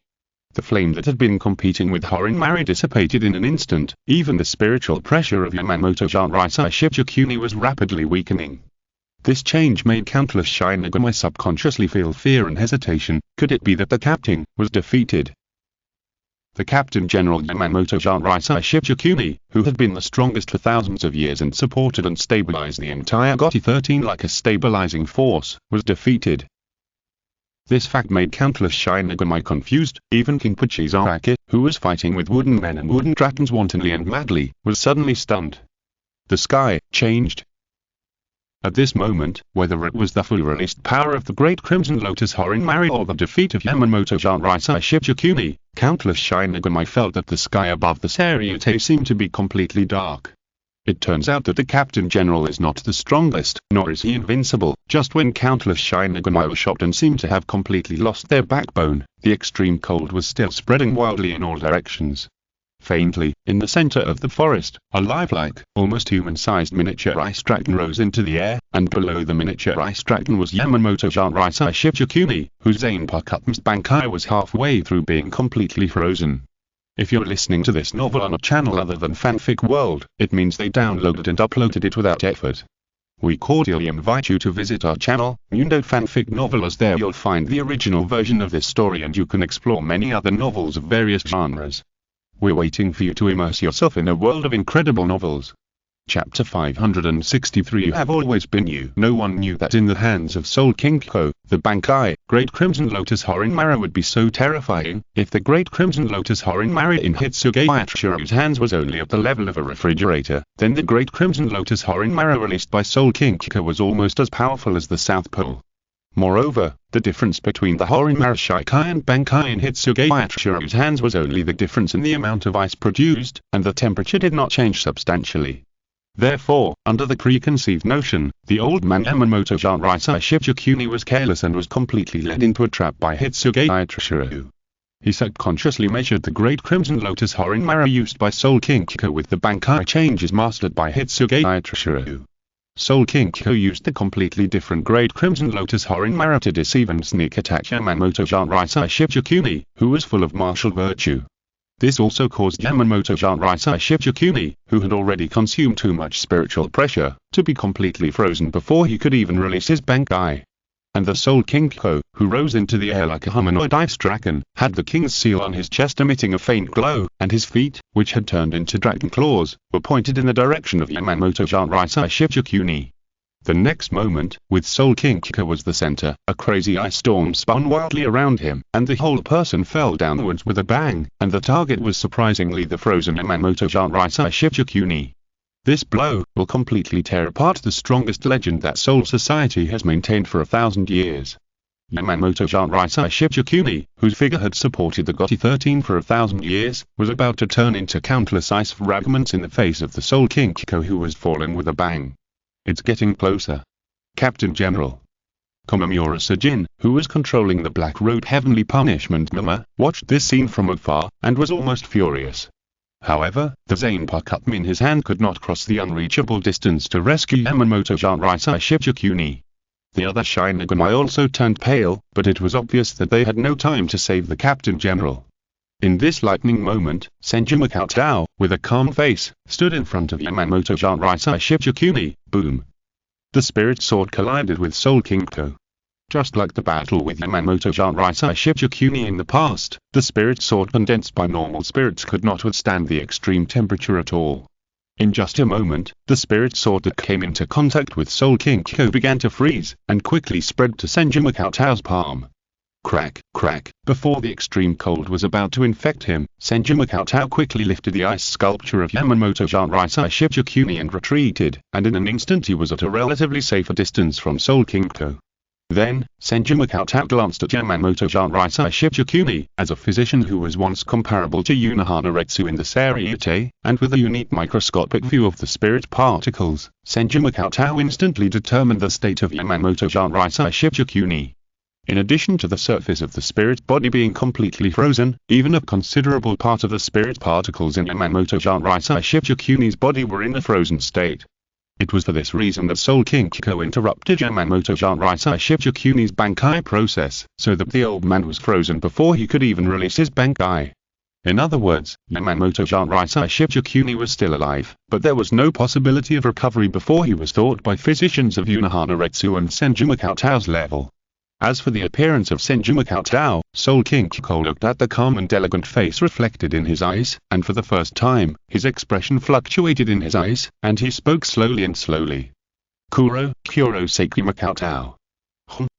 Senju Cheng-ge, who was a little surprised, turned to look at Soul King-ko. At this moment, Soul King-ko, with the help of the King's seal that had completely become a part of himself, completely released the power of the Great Red Lotus Horinmara, and turned into a pocket-sized ice dragon. However, it was different from the seemingly exaggerated and somewhat flashy ice dragon of Kusanagi Sojiro before. At this moment, the completely released Great Red Lotus Horinmara exuded unimaginable oppression, and everything that touched Soul King-ko was frozen in an instant. The strongest zanpakutō that can match Raijin is indeed not as simple as it is in the hands of Hitsuge Yasuhiro. Senju Cheng-ge sighed, and once again condensed a long sword of spirit in his hand, and took a fighting posture towards Soul King-ko.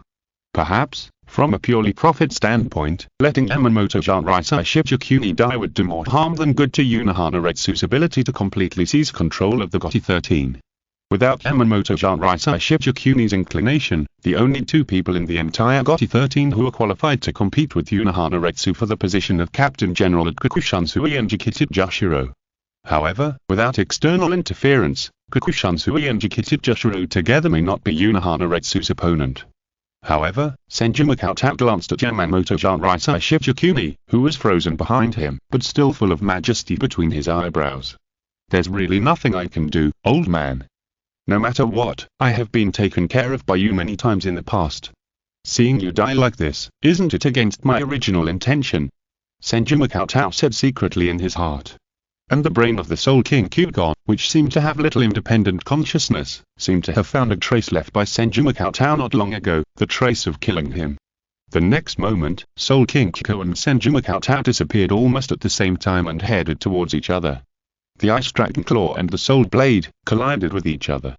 Taking advantage of the gap gained by Senju Cheng-ge, Suzachijiro, who was closest to Yamamoto Jinrai Shichikuni, brought Yamamoto Jinrai Shichikuni out at a speed close to the limit and quickly sent him to Unohana Retsu. "Captain Unohana, quickly treat the captain." Unohana Retsu raised his eyes slightly, looking at the ice sculpture of Yamamoto Jinrai Shichikuni in front of him, and in his heart, a little puzzled. "Cheng-ge, what are you thinking? Obviously, letting Captain General Yamamoto die in this way is undoubtedly considered decent. Without the hindrance of the Captain General's absolute prestige in the GOTY 13, wouldn't it be easier for you to realize your idea of secretly controlling the Seireitei?" For a moment, this undoubtedly made Unohana Retsu, who was quite indifferent to the so-called life and death in his heart, seem to be a little confused about Senju Cheng-ge. Suddenly, Unohana Retsu's mind somehow recalled the content of his first conversation with Senju Cheng-ge. "I really don't like fighting. Fighting will only lead to the disappearance of life. Cheng-ge, it seems that you really haven't changed. You have always been you. Yes, only this gentle nature can always steadily suppress your terrifying instincts." Chapter 564.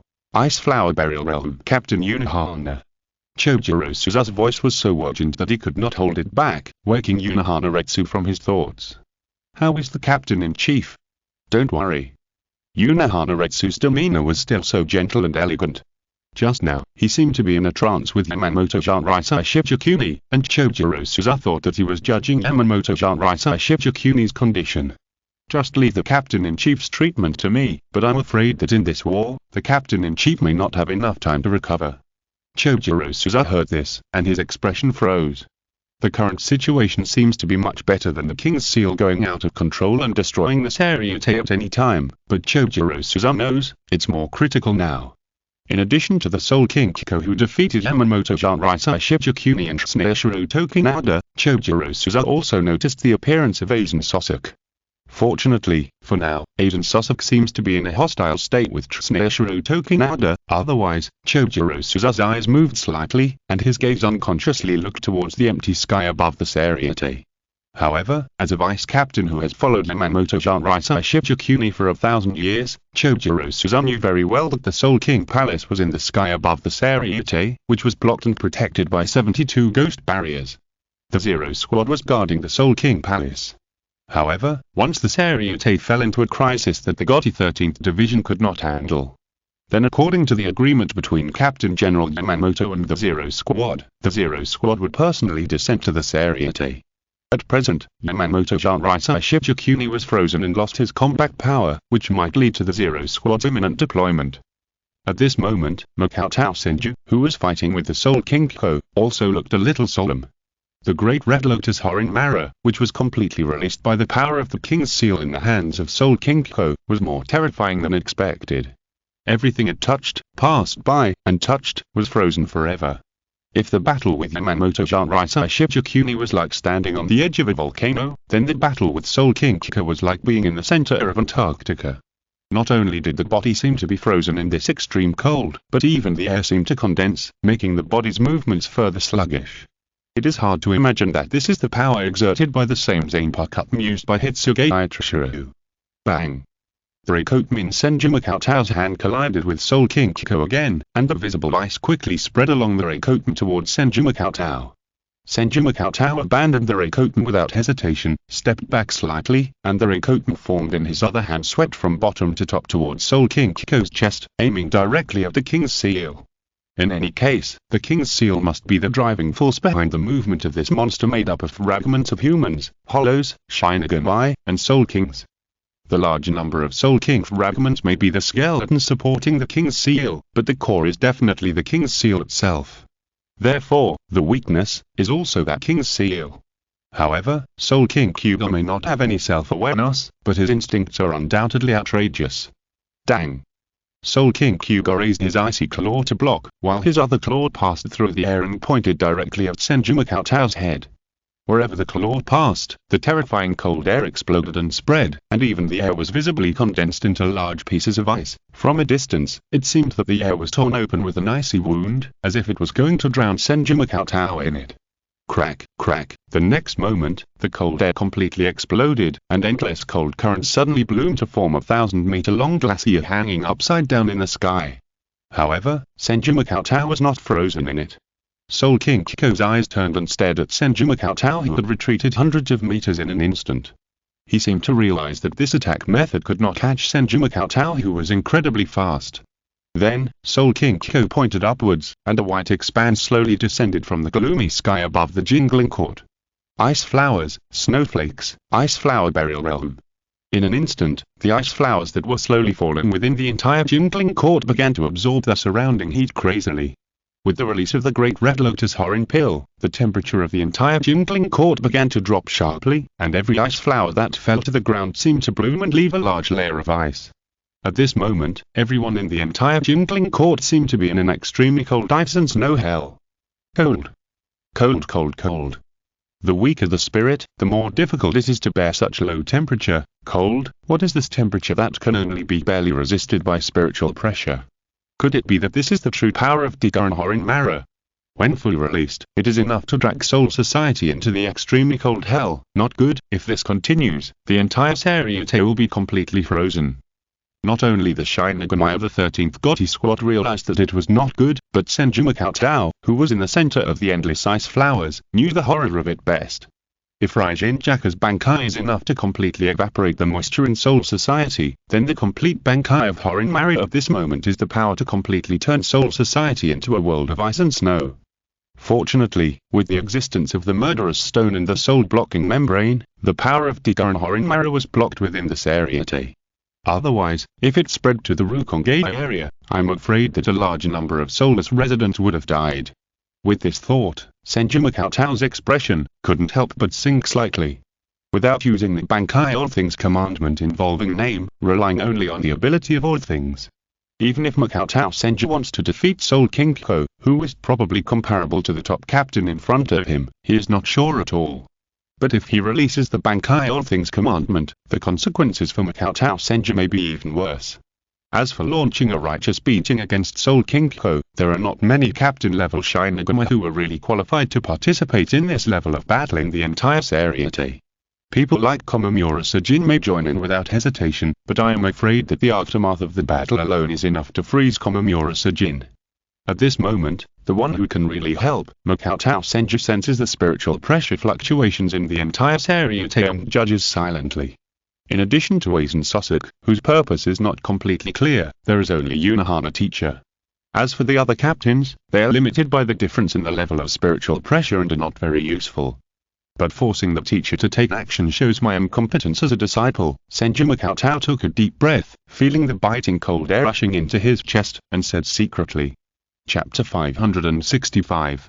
The myriad things in the spiritual state, but, relying solely on the traditional Quincy fighting method of using spirit arrows, although as a Quincy, Kurosaki Makoto, the fighting power displayed by Senju Makoto is valued by the entire Seireitei, and is even considered to be able to compete with the Captain General. But for Senju Makoto, it is ultimately just a trick developed based on spirit control. The fighting method that Senju Makoto is really good at now, it seems that I have to be more serious. Senju Makoto murmured, and the spirit sword in his hand, which originally looked quite random in shape, gradually became fine and solid, until it was almost completely consistent with the 10,000 things. No, to be more precise, this is the zanpakutō 10,000 things. In the past, after Senju Makoto mastered the Bankai 10,000 Things decree, Senju Makoto's zanpakutō completely returned to the spirit state and completely merged with Senju Makoto. However, since Senju Makoto has never had the need to use his zanpakutō, those so-called spirit swords are just disposable substitutes condensed by extracting the spirits around. At this moment, what appeared in Senju Makoto's hand was the real Senbon Bancho in the spirit state. Then, Senju Makoto seemed to sense something, and looked at the Senbon Bancho in his hand, which seemed to be humming slightly, and said secretly. It seems that you are also excited. Senbon Bancho has not been allowed to move for decades. I'm afraid it's been suffocated, right? But, the next moment, Senju Makoto's eyes suddenly became sharp, locking onto the Soul King Ko who was hundreds of meters away, and his figure instantly disappeared from the spot. This time I can chop it to my heart's content. And Soul King Ko, who was pointing his finger at the sky, seemed to sense something at this moment, and his body instinctively stepped back. Suddenly, Senbon Bancho passed by a few centimeters in front of Soul King Ko's neck. However, Soul King Ko only felt a flash in front of his eyes, and the Senbon Bancho that passed by his neck seemed to be just an illusion formed by some kind of murderous intention, which made Soul King Ko's body instinctively produce an illusion. The real blade was still pointing directly at the king's seal on Soul King Ko's chest. Puff. The ice cover in Soul King Ko's body shattered, and blood and flesh splattered. Under Senju Makoto's knife, Soul King Ko's chest was almost cut in half, and the king's seal was completely exposed to the air. Seeing this, Senju Makoto suddenly reached out to grab the king's seal. However, Soul King Ko, whose chest and spine were cut off, suddenly raised his claws and grabbed Senju Makoto's wrist. The next moment, the exaggerated injury on Soul King Ko's chest was restored to its original state as if time had gone back, and Senju Makoto's wrist that was touched by Soul King Ko quickly spread a layer of ice. However, the ice that was theoretically enough to freeze everything was completely shattered by Senju Makoto's wrist, revealing a clear trace of blood vessels. Still blood suit. A special ability exclusive to pure-blooded Quincy. However, for Senju Makoto, this was just to cover up his ability to cover himself with dozens of layers of high-density spirit membranes to isolate the cold and freeze his body. Immediately, before Senju Cheng could forcibly pull his arm back, the other claw of Soul King Ko, who looked like an ice dragon, suddenly condensed a large amount of ice into an ice wheel pill. Bang! When the ice wheel pill collided with the all-seeing, a huge amount of cold air poured out and exploded, freezing Senju Cheng in the air within 100 meters in an instant into a huge ice column. However, the eyes of Senju Cheng, who was frozen in it, were still slowly turning, staring at the direction of Soul King Ko. The next moment, the huge ice column was cut open, and the all-seeing held by Senju Cheng pointed directly at Soul King Ko and cut it down. Boom! Compared with the increasingly exaggerated battle between Senju Cheng and Soul King Ko. On the other side, in the most important battlefield, there was a battle between Aizen Sasuke and Seireitei, where a large number of wooden men and wooden dragons were still frantically launching indiscriminate range attacks. However, as time passed, Seireitei began to sweat unconsciously on his forehead, and his expression was tense. Although the main consumption of Yanluo Dian is soul, the more Yanluo Dian is used, the more Yanluo Dian imitates the powerful zanpakutō mobility, and the more soul and life it consumes. And although Seireitei never cares about life and death, he only hopes that this world can bring him enough joy. However, under the long-term use of the abilities of Senbon Bancho and Mirror Flower Water Moon, the burden of Yanluo Dian is still far beyond Seireitei's imagination. More importantly, Seireitei was very sure that Aizen Sasuke was within a certain range around him, but while using the Mirror Flower Water Moon to cover the attack, launching a large-scale indiscriminate attack has never had any effect. What's going on? Now, Aizen Sasuke and I are both deeply trapped in each other's illusions. Neither of us can detect the other's position, nor can we detect what attacks the other has launched, but Aizen Sasuke does not have the ability to attack a large area indiscriminately. I should have an absolute advantage. But, why? Why doesn't it have any effect? At this moment, Seireitei's smile that had been maintained on his face had unconsciously retreated, and he murmured, calm down, calm down. I'm the one who holds the initiative. Perhaps Aizen Sasuke is still seriously injured in the indiscriminate attack, but he has not died yet, so he has not lifted the illusion of Mirror Flower and Water Moon used on me. What's more, I still have Soul King Ko, a monster who can continuously stimulate stronger fighting instincts the more he fights. Yamamoto Jinrai Shibukuni has been defeated, and there is no opponent for him in the Seireitei. That's right. The ending is already determined. After Soul King Ko completely transforms the entire GOT 13 into its own nutrients, even the lofty Soul King Palace will be trampled under Soul King Ko's feet, and then he will ascend the throne and transform the world into a more interesting world.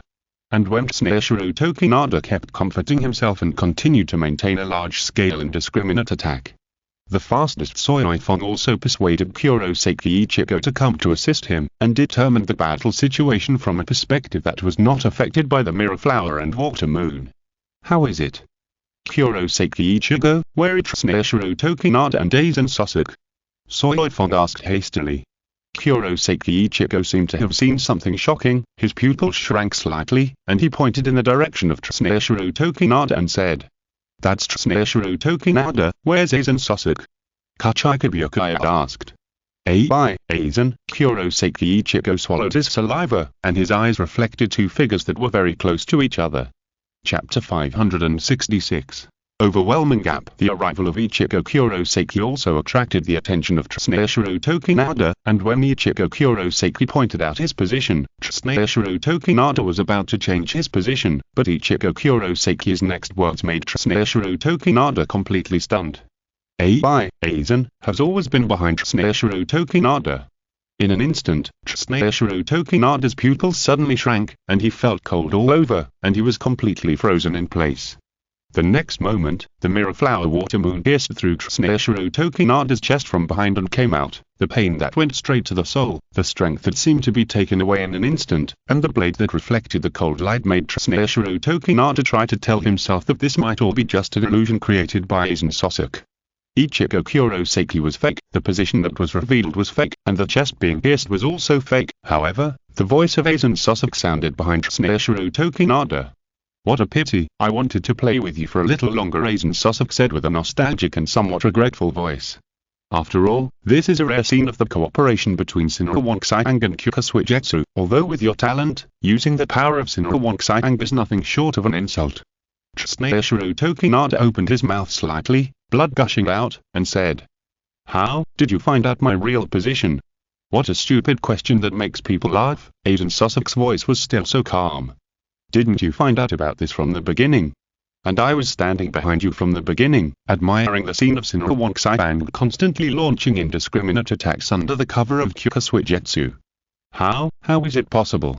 "Kyokusui-jetsu's ability is absolute hypnosis. Even if you didn't touch the Anrakyudan blade in my hand, it is impossible for you to be immune." Seireitei Nada questioned in disbelief. However, the next sentence that Aizen Sosok heard made Seireitei Nada completely stunned. "Have you forgotten a fact? The condition for mastering Bankai is to make the zanpakutō surrender, so do you think I don't have Bankai? Or do you think that I didn't defeat the mirror flower and the moon in the water in the process of mastering Bankai and made it surrender?" After a pause, Aizen Sosok continued. "The mirror flower and the moon in the water that you can't see through, don't think that everyone can't see through it." Seireitei Nada.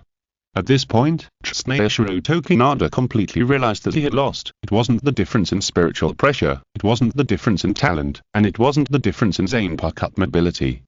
The biggest difference between the two sides was IQ. Being completely crushed by IQ. In the fact that Kyokusui-jetsu had been playing with the entire Seireitei for hundreds of years, Seireitei Nada had even forgotten that Aizen Sosok must have already understood this ability, otherwise he would never have been able to make his zanpakutō yield and master Bankai. "As expected of you, Aizen Sosok, you are really interesting," Seireitei Nada said as the blood continued to flow out of his mouth. "However, let me use the Bankai ability of Kyokusui, who I hate the most. The more seriously the master is injured, the more terrible that damage it can cause. Drag you into hell with me. Bankai. Kaiten Kimkotsu, Kuramitsu Heart." However, when Seireitei Nada tried to imitate Kaiten Kimkotsu's Bankai with zanpakutō, he did not feel the feeling of his soul being consumed. Seireitei Nada lowered his head slightly, looked at the zanpakutō in his hand and murmured, "What's going on? The Anrakyudan is still in my hand, The next moment, Seireitei Nada felt a flash before his eyes, and the illusion faded. Aizen Sosok's mirror flower and water moon had been pulled out of his chest at some point, and the arm holding the Anrakyudan had long been broken, and the real Anrakyudan fell into Aizen Sosok's hands. This scene also made Seireitei Nada's eyes darken, and the strength in his body almost receded like a tide, muttering, "Damn it, don't you even give me a chance?" Aizen Sosok looked down at Seireitei Nada in front of him calmly and indifferently, and spoke slowly. "When you try to touch the items of my best friend, you have no chance." Almost as soon as Aizen Sosok's voice fell, Seireitei Nada's life breath completely dissipated, and the whole person fell towards the ground below that had been covered with ice. Bang! Almost as soon as they came into contact, Seireitei Nada's body was completely frozen by the power spreading from the Great Crimson Lotus Horin mirror. This scene, which was not covered up by mirror flower and water moon, also changed the expressions of Soifeng, Kachikabyukai and Hisatashune. Seireitei Nada, who was a problem for 3 captain-level Shinigami, was actually played around with and killed. Is what I am seeing real? Kuroseki Ichigo, is Seireitei Nada dead? Soifeng confirmed. That's right. Kuroseki Ichigo just responded, and Aizen Sosok appeared in front of him in a flash. This made Kuroseki Ichigo, who was instinctively awed in his heart, almost subconsciously stepped back and released Bankai Tensei Zanjutsu. But the next moment, Ichigo Kuroseki felt his eyes go dark, and Aizen Sosok appeared in front of him again, and put a hand on his shoulder, and a light voice came into his ears. "Don't be nervous, Ichigo Kuroseki." But Ichigo Kuroseki was so nervous and scared that he almost subconsciously condensed crescent moon sky strike on the blade and looked at Aizen Sosok in front of him. However, this knife that was enough to split the mounting, was easily blocked by a finger stretched out by Aizen Sosok. Moreover, as Aizen Sosok's finger slightly bent and pressed on the blade of Tensei Zanjutsu, Ichigo Kuroseki felt that he almost couldn't hold Tensei Zanjutsu steadily, let alone pull Tensei Zanjutsu out of Aizen Sosok's fingers. What? Ichigo Kuroseki's pupils shrank, and he looked at Aizen Sosok's finger in disbelief. "Difference, the gap is so big." "I've already told you, there's no need to be nervous, and there's no need to retreat. Because that's a strategy that only makes sense when facing an existence of the same level, and it's meaningless to you. Aiden Sosok spoke calmly and indifferently, as if blocking Kuroseki Ichigo's full-strength attack with a single finger was just a trivial matter. Chapter 567. Son of the Artificial Corpse. Cold Sweat. Under the terrifying pressure of Aiden Sosok, cold sweat on Kuroseki Ichigo's forehead almost appeared at a speed visible to the naked eye. When the gap is large enough, the instinct of creatures is often not to escape, but to subconsciously freeze in place. At this moment, Kuroseki Ichigo is in this state, his pupils contracted, and he is clearly in a state of Bankai Tensor's Ainjitsu release, but his whole body is still stiff, and his legs seem to be filled with lead. As the truth outside the falsehood created by the mirror flower and water moon, Kuroseki Ichigo's abnormality instantly made the surrounding Byakuya-Kuchika, Soilfong and Hitsujishu realize something. Although they can't see Aiden Sosok, they still attack the position in front of Kuroseki Ichigo as soon as possible. In just a moment, Kuroseki Ichigo, who was closest to Aiden Sosok, looked at the slightly moving lip shape, and his pupils couldn't help shrinking. And the Princess of Steel will also be corroded, the clay doll will also collapse. Gather. 5. The enemy. Fill the ground and let him know he is powerless. This chant is, Kuroseki Ichigo shouted subconsciously. Get out of the way, Aiden is activating. However, Kuroseki Ichigo's reminder was a moment too late, and Aiden Sosok finally read out the name of the ghost way. The 91st way of breaking. Black Coffin. In an instant, not one, but 3 huge coffin-like black cubes appeared, covering Byakuya-Kuchika, Soilfong and Hitsujishu, who had no time to dodge. Stop. Kuroseki Ichigo was anxious, and he wanted to move past Aiden Sosok to destroy the black coffin and rescue Byakuya-Kuchika and others. However, as soon as Kuroseki Ichigo moved, the 61st way of binding 6 starflight prisons that he abandoned the chanting bound Kuroseki Ichigo to the spot and could not move. You're unexpectedly gentle. You are still subconsciously caring about others even though you're in danger. But don't be nervous. Although the fully chanted black coffin can easily kill the district captain, he won't die if the power is divided into 3.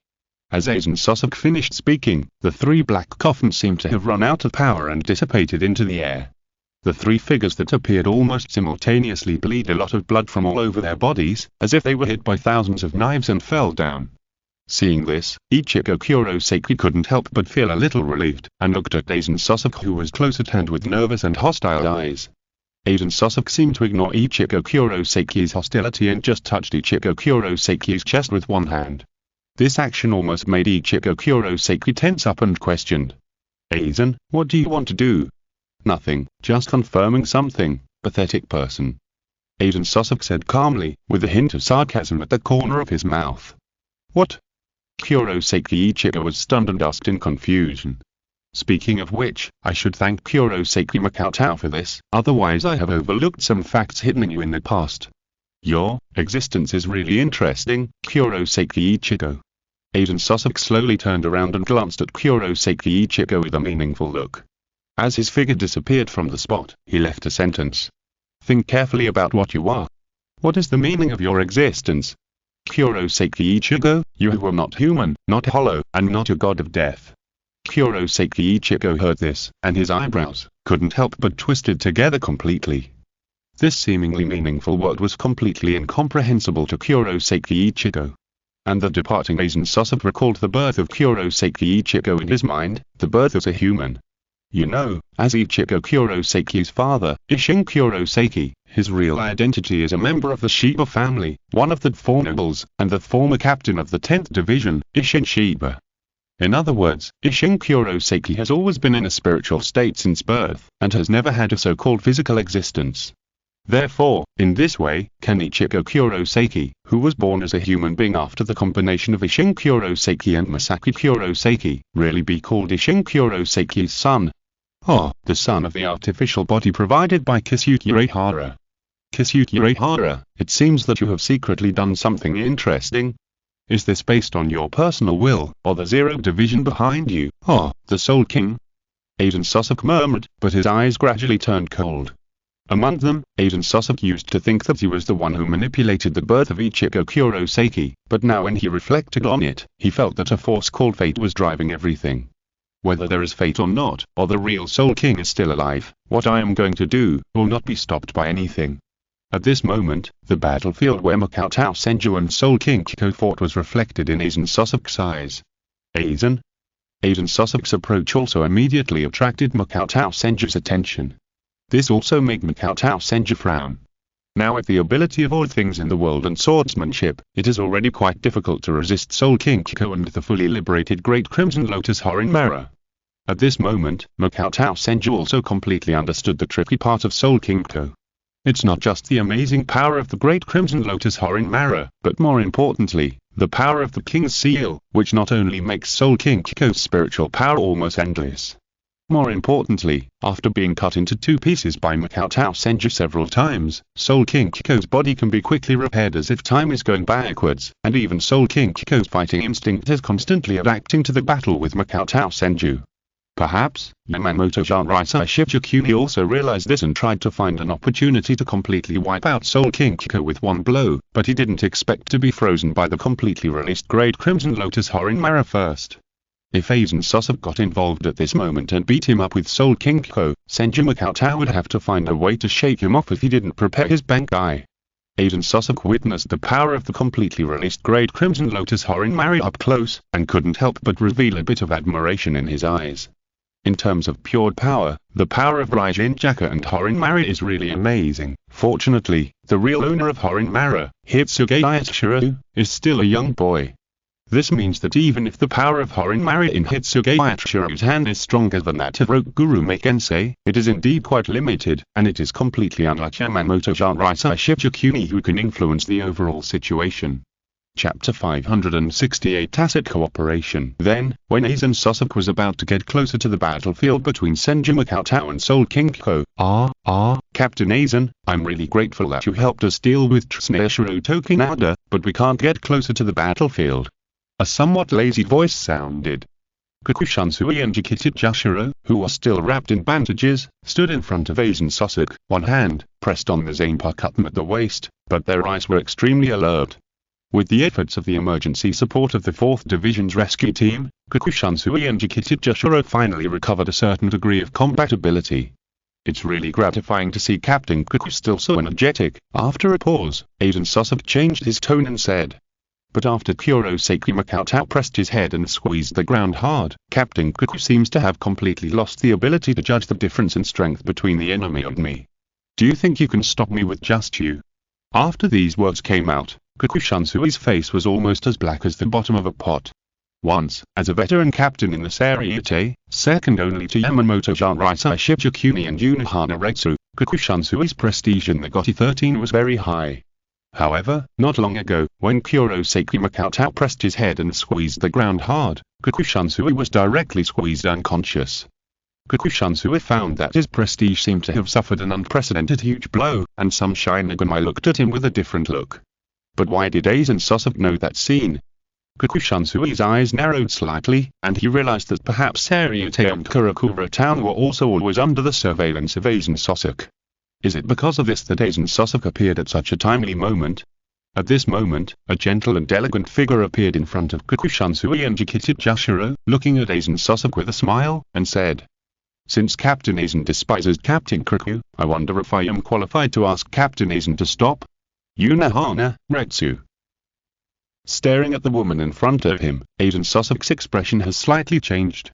After a few breaths of confrontation, Aizen Sasuke, with an arrogant and calm expression, slowly said, "Captain Unohana's face, of course, needs to be given."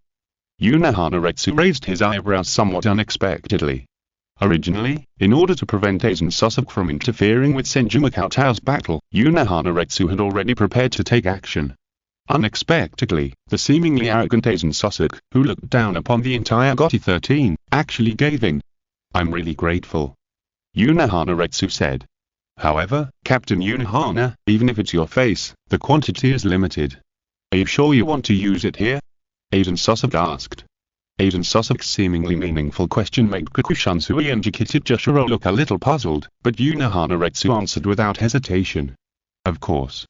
"Very good, I'll give you the face for blocking the road without raising your foot and deliberately raising your foot to go around it." As Aizen Sasuke's voice fell, Unohana Retsu realized something in an instant, and suddenly pulled out the zanpakutō in his hand and slashed towards Aizen Sasuke's position. Puff. blood splattered, and Aizen Sasuke was instantly cut in half. Fake. As the most professional slasher in the entire Soul Society, not to mention the logic of whether Aizen Sasuke could be easily solved, the slight difference in the feedback when slashing people made Unohana instantly judge that the person in front of him was not a real person. Then, Unohana suddenly turned his head and looked in the direction of Senju Cheng. At this moment, Aizen Sasuke's figure was very close to Senju Cheng and Soul King-ko, and the zanpakutō in his hand slashed towards Senju Cheng without hesitation. In Aizen Sasuke's eyes, the threat of Yamamoto Seireitei Shibukuni was far less than that of Kurosaki Makoto. In addition to being old, Yamamoto Seireitei Shibukuni already had too many concerns in his heart. Perhaps he was still the strongest god of death, but this strongest had all kinds of weaknesses that could be easily exploited. However, Kurosaki Makoto was different. This guy, whose power expanded rapidly after being affected by the Hangyoku, had grown to the point that Aizen Sasuke was extremely afraid of him. Especially after witnessing the battle between Senju Cheng and Soul King-ko, through the sword art and the ability of spiritual particle absorption, this guy is actually able to fight Soul King-ko on equal terms. If this continues, he will definitely be the biggest variable. In order to be able to resist that moment, please end it here. Aizen Sasuke narrowed his eyes, and the zanpakutō he swung down without the slightest hesitation, pointed directly at the neck of Senju Cheng who was resisting Soul King-ko. However, Senju Cheng seemed to have eyes on his back. Aizen Sasuke clearly used the kid barrier to cover up his spiritual pressure fluctuations, and swung the knife in the blind spot of Senju Cheng's vision.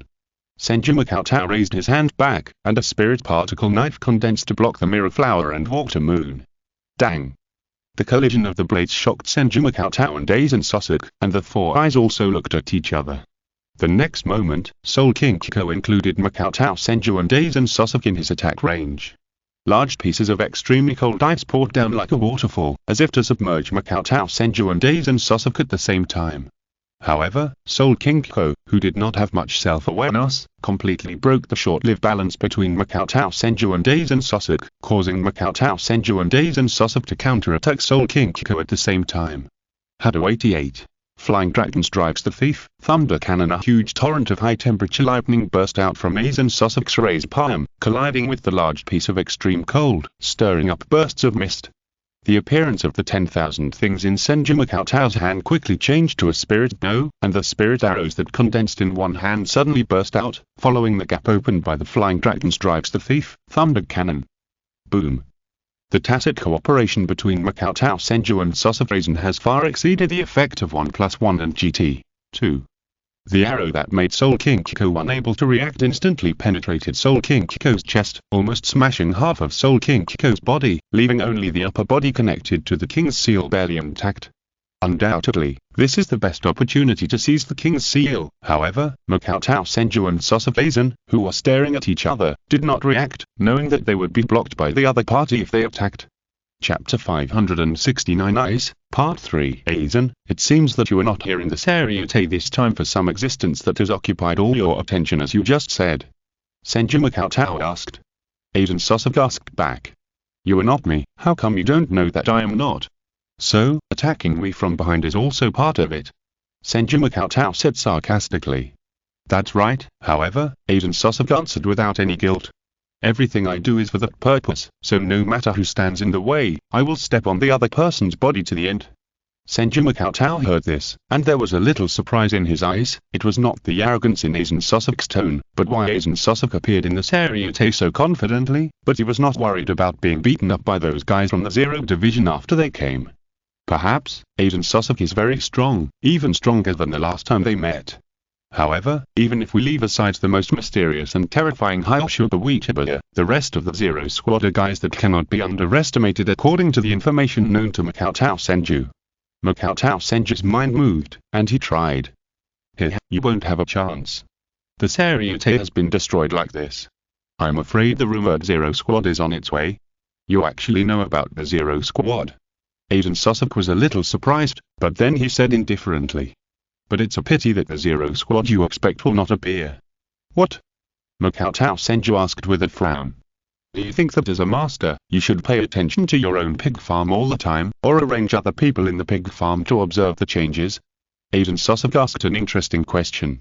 And the answer is obviously the latter. The Soul King Palace has existed for tens of millions of years, and no one has the energy to monitor all the changes in the lower world in the Soul King Palace all the time. Therefore, in the eyes of the Zero Division, the Godly 13 Division may be a product that came into being after part of the power was transferred, and it is also responsible for managing the Soul Society on behalf of the Zero Division. In addition, the Zero Division must have an eye in the lower world that can promptly feed back major changes. Senju Makoto's eyes condensed, and combined with a certain guess in the past, he slowly said a name, Uehara Kisuke. Mr. Kurosaki Makoto's reaction is really amazing. Did you guess the answer so quickly? Aiden Sasuke's tone was a little more surprised. Then, Aiden Sasuke's tone changed and said, "Then, Mr. Kurosaki Makoto, guess why the changes in the Seireitei have reached this point, and Uehara Kisuke and the Masked Court have not provided timely support." At the same time, in Karakura town. Except for Ulkira, the other 10 Espada appeared in Karakura town and made a gesture of attacking Karakura town. In order to prevent the 10 Espadas from really taking the opportunity to destroy the Creation King Key of Karakura town, Uehara Kisuke, Shifen Yuan Yorishi and the Masked Court had no choice but to fight, and they were completely in a fight with the 10 Espadas. However, even if the Masked Corps itself has a considerable number of captain-level combat power, the overall combat power difference compared to the 10 Espadas is no different. This also caused Uehara Kisuke, who was anxious to support the Seireitei, to be forced to bear tremendous pressure and barely cope with the siege of the two 10 Espadas, which barely maintained the situation. Although Senju Makoto has not yet learned the specific situation of Karakura town, he has also made a rough guess from the attitude of Aizen Sasuke. Therefore, the Zero Squad has not appeared for a long time. It is very likely that Uehara Kisuke, who is the most important eye of the Zero Squad to monitor the lower world, has been tied up. Therefore, the Zero Squad is probably still in a state of knowing nothing about the situation of the Seireitei. This answer indirectly proves Senju Makoto's past speculation about the relationship between Uehara Kisuke and the Zero Squad. Uehara Kisuke cannot stay. Senju Makoto's eyes moved slightly, and he made a judgment in his heart. Moreover, due to Uehara Kisuke's special and complicated identities, even if he wanted to deal with Uehara Kisuke, he would need the right time. And Senju Makoto's inner fluctuations did not show on the surface, but Aizen Sasuke's eyes subconsciously looked at Unohana who stood behind him with his sword drawn. The bloody spiritual pressure slowly emanated from Unohana body. Bloody and terrifying, it made Aizen Sasuke's heart feel terrified. For a terrifying sword master like Unohana, hypnotizing the opponent's 5 senses cannot deceive the opponent's fighting instinct. Once fighting with Unohana head-on, the auxiliary effect of Jinwushui will undoubtedly be greatly weakened. What a pity, it seems that the only chance can only end here. Aiden Sasuke's eyes drooped slightly, as if he had given up the idea of continuing to delay in the Seireitei. However, the next moment, Aiden Sasuke's figure flashed and he ran straight towards the newly recovered Soul King Ko, aiming directly at the location of the King's Seal. Perhaps Aizen Sasuke's Mirror Flower and Water Moon could affect Unohana judgment, but it would not hinder Senju Makoto. Don't even think about it. Immediately, Senju Makoto chased after him. For Senju Makoto, the King's Seal could be out of his hands, but he would never allow it to fall into Aizen Sasuke's hands. Otherwise, with Aizen Sasuke's intelligence and Hengoku, who knows if he can create a more difficult monster than Soul King Ko. However, Soul King Ko seemed to have been hit by the Mirror Flower and Water Moon without knowing when, and completely ignored Aizen Sasuke, who approached first, and attacked Senju Makoto regardless. Flock of birds icicles. Countless ice birds suddenly attacked Senju Makoto like a violent storm, hindering Senju Makoto from approaching. Aiden Sasuke, who had already stood behind Soul King Ko, slashed across with the Kyuka in his hand. The Soul King Ko, who was defenseless and had no self-awareness, was almost cut in half. Aiden Sasuke reached out to grab the King's Seal. Originally, Aiden Sasuke was not very interested in the King's Seal, which was like a chicken rib, but as Soul King Ko was created, Aiden Sasuke had some special ideas. The King's Seal was listed as one of the targets that Aiden Sasuke could easily obtain. Just as Aiden Sasuke had just grasped the King's Seal and forcibly peeled it off from Soul King Ko's chest, a spirit arrow as bright as a star suddenly flew out from the bird's icicle and hit the King's Seal in Aizen Sasuke's hand. If you're listening to this novel on a channel other than Fanfic World, it means they downloaded and uploaded it without effort. We cordially invite you to visit our channel, Mundo Fanfic Novel, as there you'll find the original version of this story and you can explore many other novels of various genres. we're waiting for you to immerse yourself in a world of incredible novels. Chapter 570. Transfer of the Royal Seal. The interaction between the Spirit Arrow and the King's Seal did not produce the roar that one would have imagined, but instead, it produced a burst of extremely bright golden light, causing Aizen Sosok to instinctively squint his eyes. When Aizen Sosok reacted, he felt his palms were empty, and when he looked up, he found that the King's Seal had disappeared without a trace. Yes, the King's Seal disappeared. Unohana Retsu, Kakushansui, and Jikita Jashiro, who were farther away from Aizen Sosok, saw it clearly. After being hit by the Spirit Arrow, the King's Seal did not slip out of his hand as Makoto Senju had expected, but instead disappeared out of thin air after the burst of bright light. The King's Seal is gone. Aizen Sosok noticed this fact, and his eyes looked around, and then fell on Makoto Senju, who had just escaped from the bird's icicle. Forget it, let's stop here for now. As Aizen Sosok finished speaking, Ulquiorra appeared behind Aizen Sosok in a flash, and opened the black chamber leading to Hukomundo with a tap of his fingers. Then, Aizen Sosok put the Kyuka in his hand back into the scabbard, and at the same time placed his palms on the Kyuka and the Kage on his waist, and turned to walk into the black chamber. See you next time, Kurosaki Makoto. And, when the passage of the black chamber quickly closed with only a gap left, Aizen Sosok cast a look back, and a calm and arrogant voice sounded. Everyone of the GOTY 13. As Aizen Sosok left, the King's Seal disappeared, and the Soul King Kiko seemed to have completely lost his power source, and his body fell to the ground and slammed heavily. The cold wave that enveloped the entire Seireitei was also retreating rapidly. Then, Unohana Retsu appeared beside Senju Makoto, and asked with concern as if out of responsibility. Mr. Kurosaki Makoto, are you not injured? Nothing. Senju Makoto shook his head and asked. Is Captain General Yamamoto in good condition? Can he still take charge of the overall situation? Unohana Retsu's eyes moved slightly, and he also understood the meaning hidden in Senju Makoto's words. With the destruction of the Noble Street, and a large amount of power vacuum in Soul Society, only Yamamoto Seireitei Shichikuni had enough prestige to lead the GOTY 13 to fill that power vacuum. Therefore, whether Yamamoto Seireitei Shichikuni can continue to take charge of the overall situation is undoubtedly of completely different significance. Don't worry, the Captain General can still hold on. Unohana Retsu responded, and then quickly turned back in the direction of Yamamoto Seireitei Shichikuni to continue the unfinished treatment. Although the cold wave is dissipating rapidly, the large area of the Seireitei has almost become a ruin after the King's Seal went out of control. The tree world birth appeared, and the influence of the Great Red Lotus Horn Pill. Seeing this, Senju Makoto couldn't help but feel a little emotional. No matter what, Senju Makoto had lived in the Seireitei for more than 50 years. From the perspective of human beings, this is almost half a lifetime. This also makes Senju Makoto always have a lot of feelings for the Seireitei. With the end of the war, almost all members of the 4th Division were dispatched to treat the wounded, and the rest of the captains, officers, etc. also had no time to pay attention to Senju Makoto.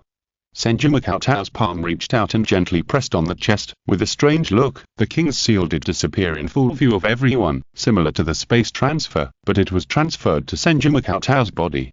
However, unexpectedly, the King's Seal that had forced its way into Makoto Senju's body was not as hard as expected. In fact, there was no discomfort at all, as if the King's Seal was in a special space built with Makoto Senju's body as the base point. And the King's Seal that was transferred into Makoto Senju's body seemed to be completely silent, without any extra reaction. At the same time, the 10 Espadas who were fighting with Kisuke Uehara, Yorishi Shiuin, and the Masked Corps in Kurakura town also seemed to have received some order and stopped. Grimjow slowly pulled out the zanpakutō that was stabbed into Kensei Rokurume's abdomen, licked his lips, and spoke with some dissatisfaction. TSK, I was so close to completely killing you, but it's really annoying to retreat at this time. Next time we meet, at least bring me a little more fun, God of Death.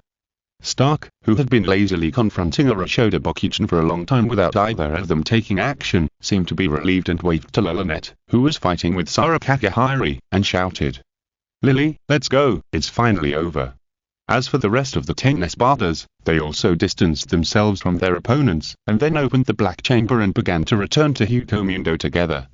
Next time, you guys won't be so lucky. Until the moment before the black chamber closed, Grimjow didn't forget to say harsh words in dissatisfaction, and then reluctantly prepared to go to the direction of Hukomundo. Wait, suddenly, Grim Zhao's movement shook, and he felt that something was missing, so he quickly turned his head to look for it among the hollows.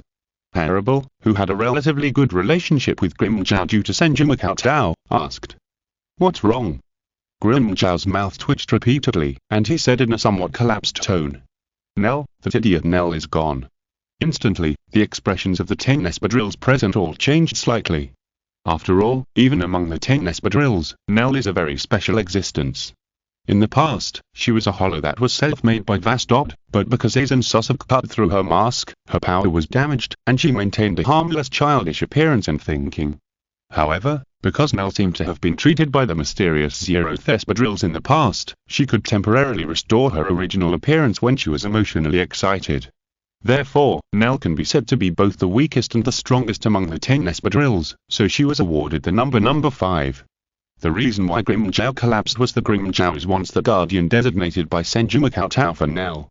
Now that Nell, who called Senju Cheng father, has disappeared, Grim Zhao couldn't imagine what would happen to him if Ashura Kautani returned to Kainya Palace. Grim Zhao thought of a certain consequence, and his muscles tensed up. He wanted to turn around and return to Karakura town, saying, I want to go back." Chapter 571 Where is Father? However, before Grim Zhao could make any move, Haribal stood in front of Grim Zhao and said to stop him. "Grim Zhao, don't do anything stupid. If you return to Karakura alone, you will probably be killed in no time. Are you kidding? Do you think those death gods are more terrifying than Ashura-sama?" Grim Zhao's question was so righteous that the espadas present were speechless. Especially some of the espadas who had witnessed the spiritual pressure confrontation between Senju Cheng and Aizen Sosok knew very well that there was still a clear gap between Stark, who was the No. 1, and Senju Cheng. This is a useless approach. If you return to Karakura alone, not only will you not be able to bring back Nell, but you will also get yourself into trouble. After a pause, Haribal analyzed calmly. On the contrary, Nell is in a young age and her spiritual pressure and threat level are quite insignificant, so she may not be dangerous.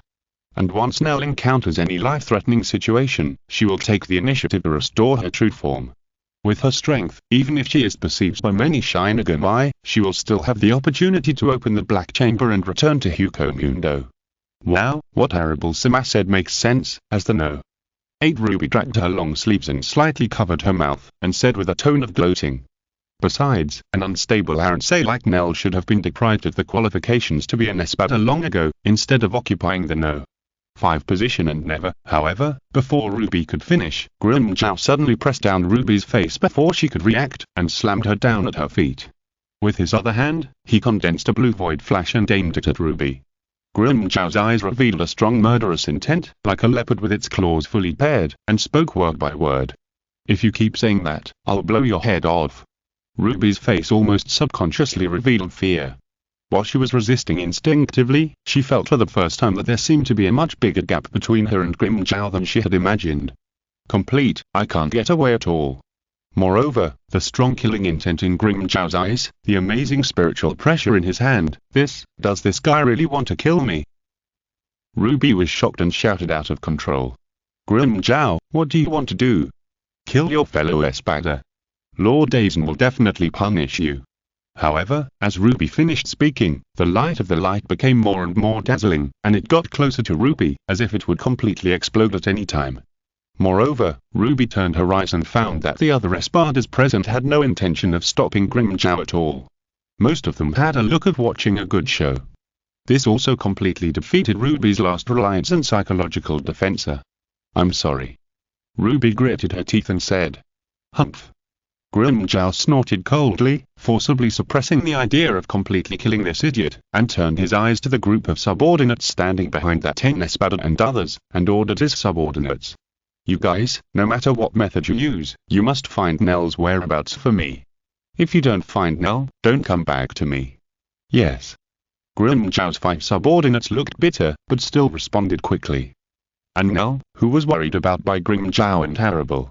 At this moment, she came out from a corner of Karakura town, looking at the closed black cavity in the sky of the backs of the masked corps and others leaving, with an innocent smile on her face.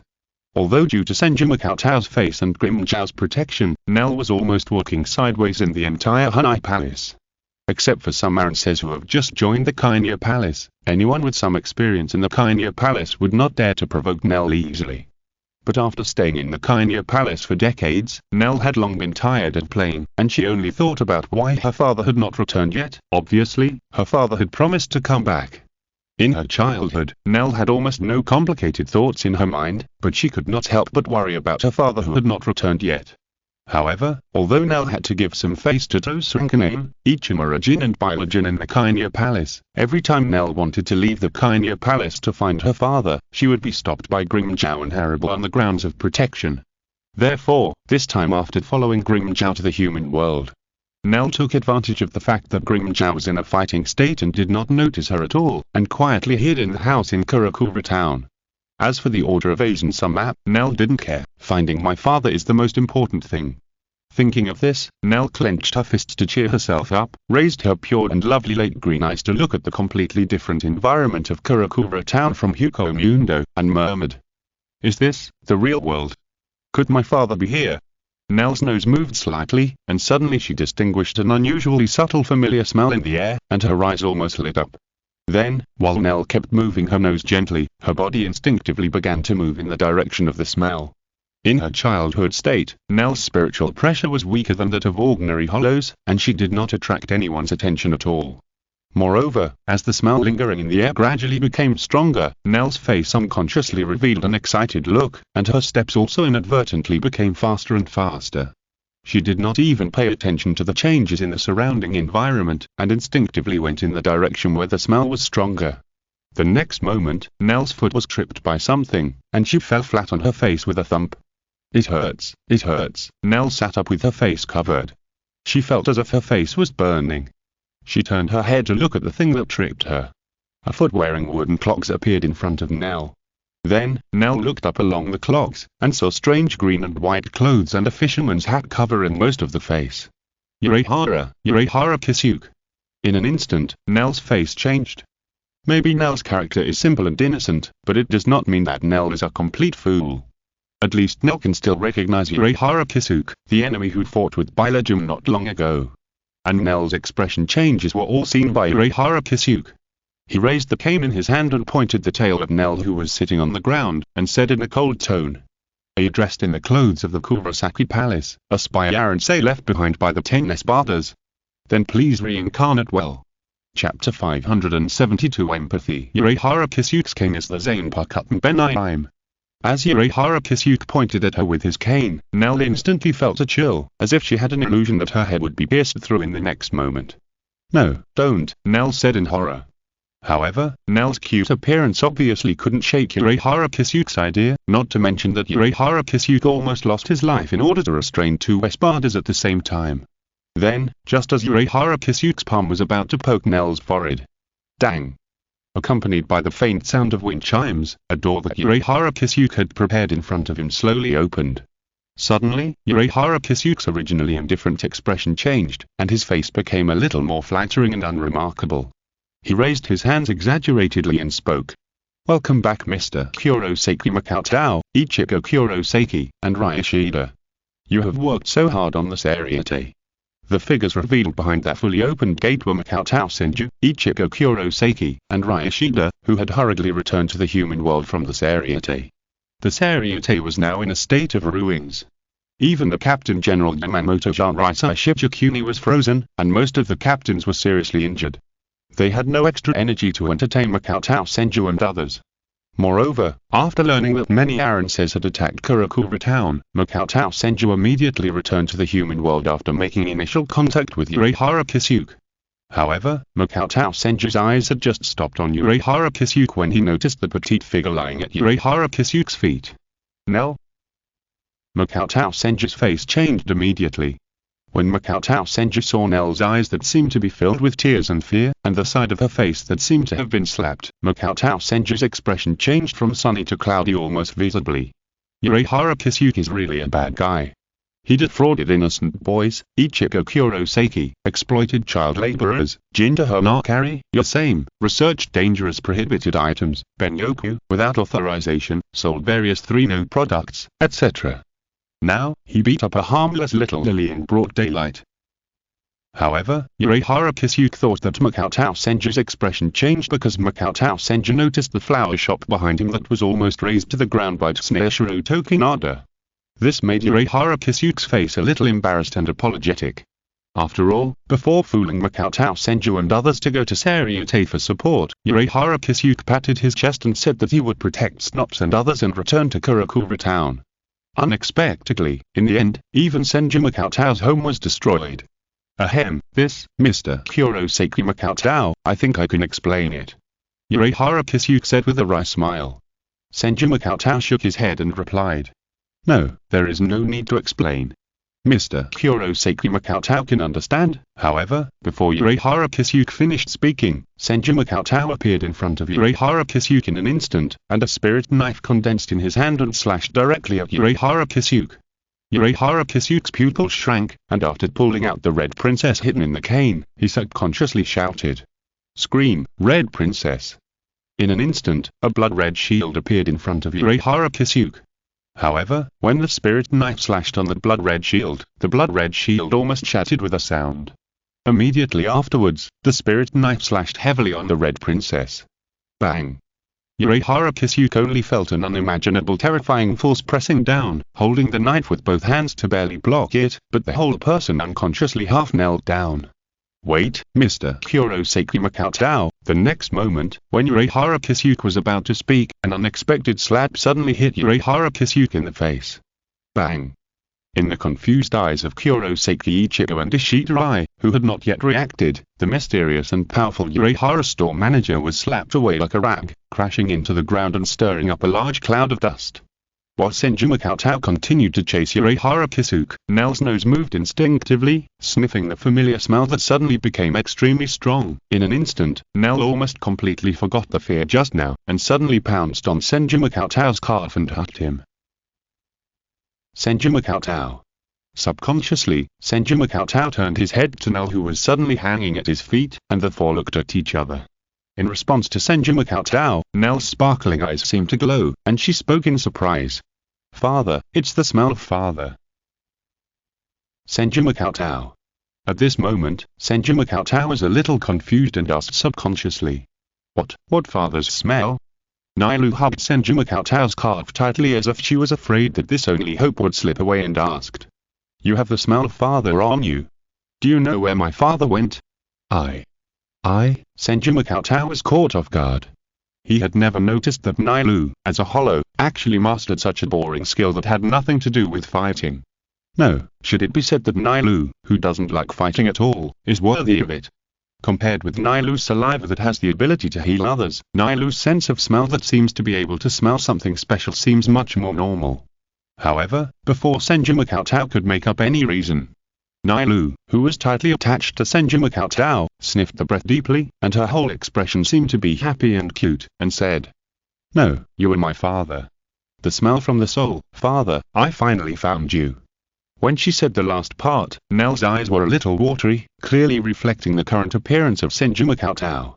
In an instant, Senju Makoto originally wanted to shirk and cover up, but facing Nell's innocent and cute appearance, his psychological defense was completely broken down. What a cute child, Seireitei. Senju Makoto squatted down, gently raised Nell in front of him with both hands, and said, Although I don't know who the father you are talking about is, if you are willing, I can adopt you. Seeing this scene, Ichigo Kurosaki and Raishida couldn't help but open their mouths slightly. What? There is a younger sister. And, it's an Seireitei. Urahara Kisuke, who was still lying in a deep pit, still had a buzzing feeling in his head after being slapped. At this moment, Urahara Kisuke completely empathized with Kukushansui, who had become one of the laughingstock of the Seireitei. He was slapped in the face, and it was already quite difficult for Kukushansui to survive after being pressed to the ground by Kurosaki Makoto. Chapter 573 picked up on the road. Therefore, when Urahara Kisuke sat up with his dizzy head shaking, what he saw was Nell hugging Senju Makoto's calf, and then Senju Makoto lifted Nell up and said, If you are willing, I can adopt you. Urahara Kisuke. In an instant, Urahara Kisuke was surprised and lucky.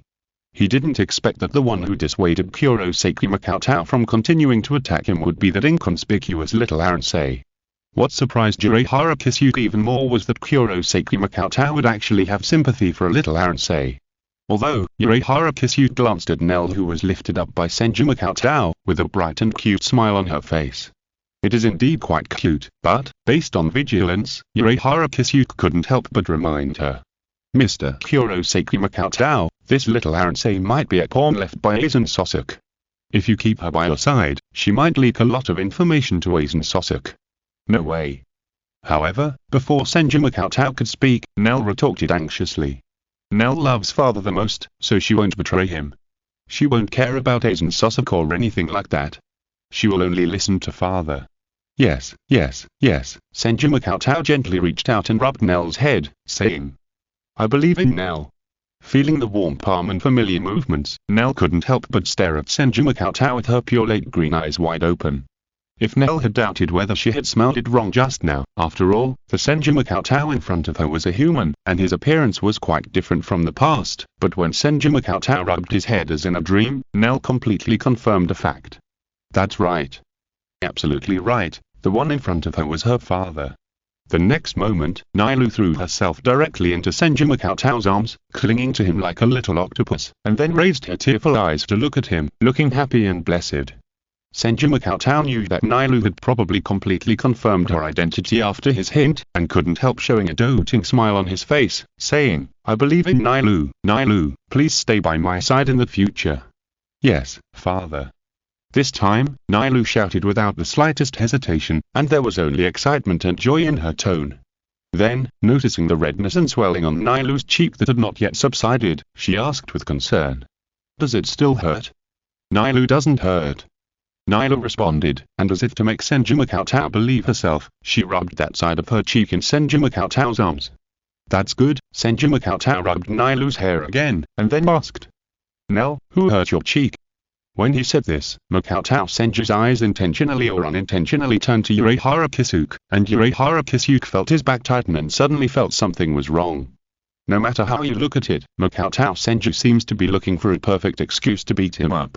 However, what Urahara Kisuke didn't expect was that the little Aransei who was tripped by him shook his head and said, no one hurt Nell, it was Nell who was anxious to find her father and accidentally fell and got hurt. Huh. Is that so?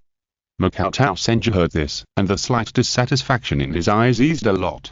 Urahara Kisuke, whose face was completely swollen after being slapped, looked at Nell with a little more kindness. At this time, Nell did not slander him with hatred, which made Urahara Kisuke's impression of Nell change a little. Of course, Urahara Kisuke still would not easily believe an Aransei. Seeing that Makoto Senju seemed to be quite fond of and doting on this little Aransei, Urahara Kisuke, who had a high EQ, wisely did not speak up and suggested that Makoto Senju hand Nell over to him for a full body checkup. As Makoto Senju and others appeared outside the flower shop with undisguised spiritual pressure, Synopsis, Nianu, Inauri and Chagtosho also hurried out of the flower shop that had turned into a ruin. Among them, Chagtosho looked the most ashamed, and he felt that he had no idea how to face Makoto Senju. In Chagtosho's opinion, it was because he failed to repel Tsuneshiro Tokinada, and the flower shop was directly destroyed beyond recognition, and it was also the aftermath of Chagtosho's full effort. It doesn't matter, it just so happens that after the number of employees gradually increased, the original space of the flower shop was indeed a bit insufficient. Makoto Senju did not care too much about such a small matter and replied. A few years ago, Makoto Senju considered that the flower shop was only a temporary shelter, and there was only Synopsis with him, so the store area could only be said to be quite limited. With the addition of Nizumi, Kuronko Yorishi, and Inauri to the flower shop, and the fact that Ichigo Kurosaki and Ryoshida gradually turned the flower shop into a gathering place, the already small flower shop gradually became extremely crowded. Now, if Nell is with Senju Makoto, there will undoubtedly be no extra room. Therefore, even if the flower shop is not destroyed, Senju Makoto is ready to change his address. And Synopsis, Inauri, Nizumi and others can't help but be attracted by Nell, who is curled up in Senju Makoto's arms. That look is like a swallow returning to its nest, and it seems to be declaring some sovereignty. Her name is Nell, I just picked her up on the road. She looks cute and pitiful, so I plan to adopt her. After Senju Makoto introduced calmly, his old face couldn't help but blush. After all, these words seem normal when separated, but when put together, they have a sensitive view of hentai, and it looks like some not so good developments.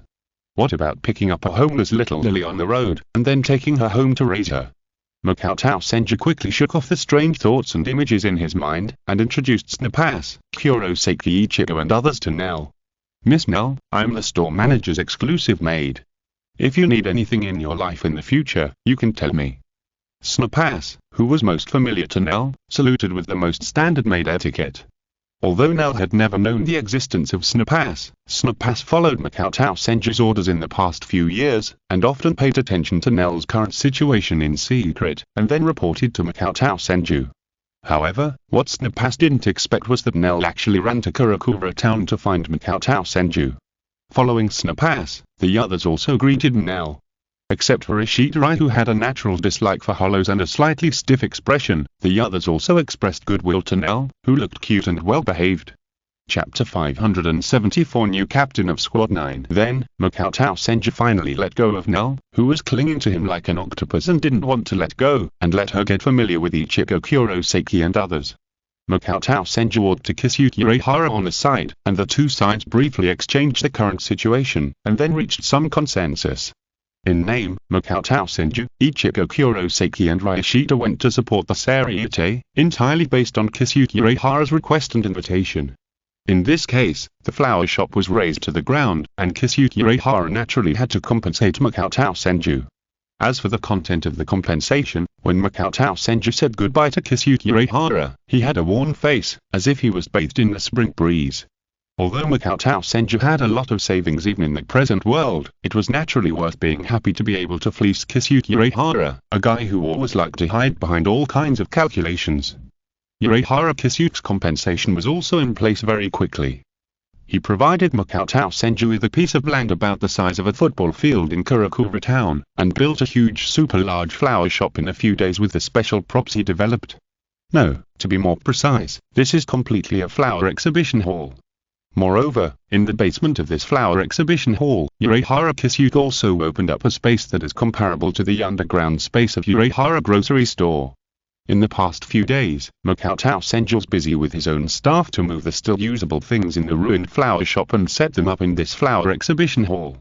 As for the private living space of Makoto Senju, Synopsis, and Nian, a space was reserved behind that flower exhibition hall to build a classical Japanese garden similar to the style of Seireitei. Of course, this classical Japanese garden was built by Makoto Senju himself, and the builder was a construction company under the name of the Ishida family. At the same time, inside Seireitei, compared to the scene a week ago and most of the buildings were reduced to ruins, the Seireitei is now undergoing renovation work in full swing. This has made the Seireitei, which seemed to have remained unchanged for thousands of years, seem to have more vitality and vigor than before. In addition, due to the huge changes in the world over the past 1,000 years, the renovation of the buildings in various divisions of the Seireitei has been carried out on a large scale this time, and the styles have changed a lot under the leadership of some vice captains and chief officers who have accepted the trend. Recently, the Seireitei seems to have undergone a lot of changes invisibly. Aokiriza, who was following Unohana Retsu and temporarily taking over the duties of vice captain and attending the captain's meeting, sighed inexplicably. Changes?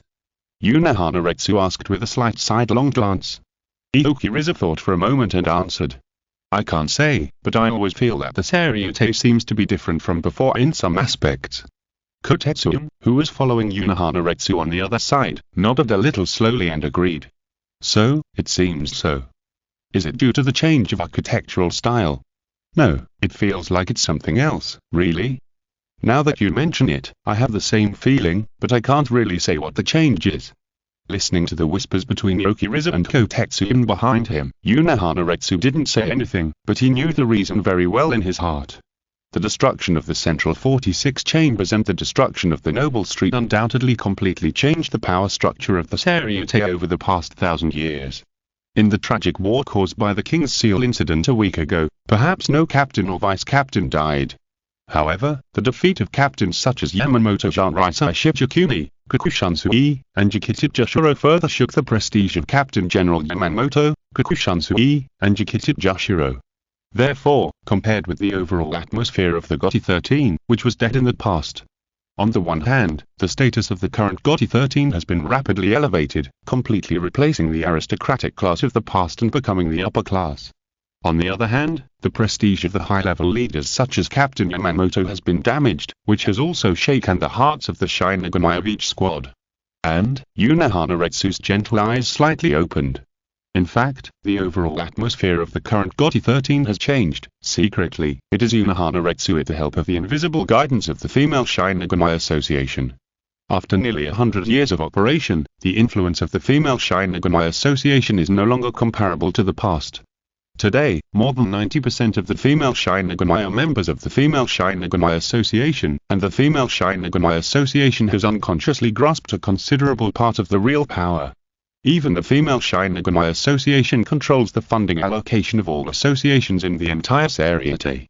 Similar to the Male Shinigami Association, the Tea Art Association, the Flower Arrangement Association and various other associations are all managed by the Female Shinigami Association. In a sense, the real influence of the Female Shinigami Association has encompassed all aspects of the GOTY 13. Of course, the influence of the Female Shinigami Association was far from enough to shake the prestige of Captain General Yamamoto, nor could it really affect the decisions made at the captain's meeting. However, at a time when the prestige of Captain General Yamamoto, Kokushansui, and Jikita Joshua was damaged, the influence of the Female Shinigami Association has been further highlighted without anyone noticing. The gradually fluctuating human heart will become a force that can be used at a certain moment after continuous accumulation. Unohanaretsu's expression remained gentle, and he took Okiriza and Kotetsuya into the 1st Squadron's barracks to attend the captain's meeting. After nearly a week of treatment and recuperation, all the previously injured captains also attended this meeting, and even Yamamoto Seireitei Shichikuni did not show any abnormality at all. As the door of the captain's meeting room closed, this captain's meeting was announced to resume. First of all, the first item of this captain's meeting is that, after the unanimous recommendation of Captain Unohana, Captain Seireitei, and Captain Kachika, I personally assessed and confirmed that the former vice captain of the 9th Division, Hisaji, fully possesses the ability and conditions to be the captain. That is, Hisaji is promoted to the captain of the 9th Division. The next moment, under the gaze of many captains, Hisaji, wearing the captain's Aori of the 9th Division, walked into the captain's meeting and formally accepted the appointment. Captain Hisaji, the 9th Division will be handed over to you from now on. Yamamoto Seireitei Shichikuni said encouragingly. Yes. With a conspicuous tattoo of the word on his face, Hisaji, with a calm face, responded and walked to the captain's seat of the 9th Division. Chapter 575 Captain's Meeting. From the beginning to the end, Hisaji's face did not show any expression, still so calm and steady, as if the promotion to captain was not something particularly worthy of joy. Standing opposite Hisaji, Kokushansui took the opportunity to frown and whispered. Captain Hisaji, didn't you refuse the order to be promoted to captain for several days in a row? How did you convince yourself? As the captain of the intelligence squad, Kokushansui's words attracted the sidelong glances of several captains standing next to him. Reject the order to be promoted to captain. And many times. The fact is, as the well-informed Kokushansui said, Hisaji did not care about the so-called captain position. Hisaji, who had been low-key in the Seireitei for many years, took the initiative to expose his strength this time. The main reason was that Jianluo Jindai imitated Senbon Bancho, which made Hisaji eager to know the answer. After the war, Hisaji still calmly rejected the suggestions of Seireitei and Byakuya Kachika to recommend him as the captain. In Hisaji's opinion, even that adult did not have the title of captain, so how could he commit a crime? Therefore, although Hisaji fully demonstrated the combat power of the captain level in the King's Seal incident, he always refused the idea of being promoted to captain. This matter even alarmed Captain-in-Chief Yamamoto, who sent Suzuki Chojiro to take the initiative to ask Hisaji's opinion, implicitly expressing that as long as Hisaji nodded, he could take the position of captain. However, Hisaji remained silent and did not even respond to the 1st Division with a sufficient reason. Finally, Kokushansui couldn't help but glance at Unohanaretsu. The intelligence showed that Unohanaretsu invited Hisaji to meet with the 4th Division. No one knows the specific content of the two sides' discussion after the meeting. However, after the meeting, Hisaji's attitude changed and he agreed to the proposal to become the captain. Then, Unohana Retsu joined forces with Seireitei and Kachikabyukaya to jointly recommend Hisajishue as the captain of the 9th Division according to the procedure. Unohana Senpai, what did he say to Hisajishue that he could change his mind even though he didn't even give face to the captain-in-chief? It's really curious, Kokushansui thought silently. But in the face of Kokushansui's question, Hisajishue had no intention of answering. He just lowered his eyes slightly, with a calm and steady look, which made Kokushansui feel that his worn face was put on a cold butt. However, this didn't matter to Kokushansui, who was extremely thick-skinned and familiar.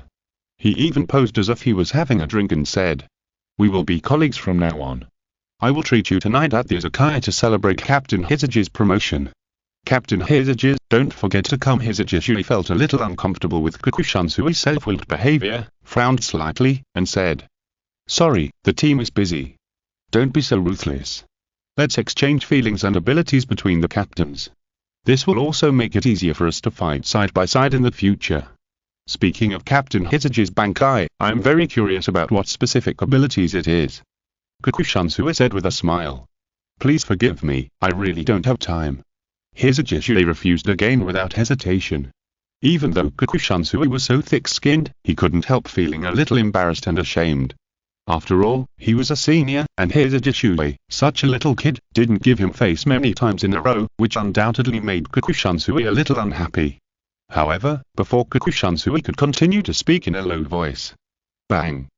Yamamoto Seireitei Shibukuni, who was standing at the head, knocked his cane, making the atmosphere in the captain's meeting room solemn again, and indirectly solved the embarrassment of Kokushansui.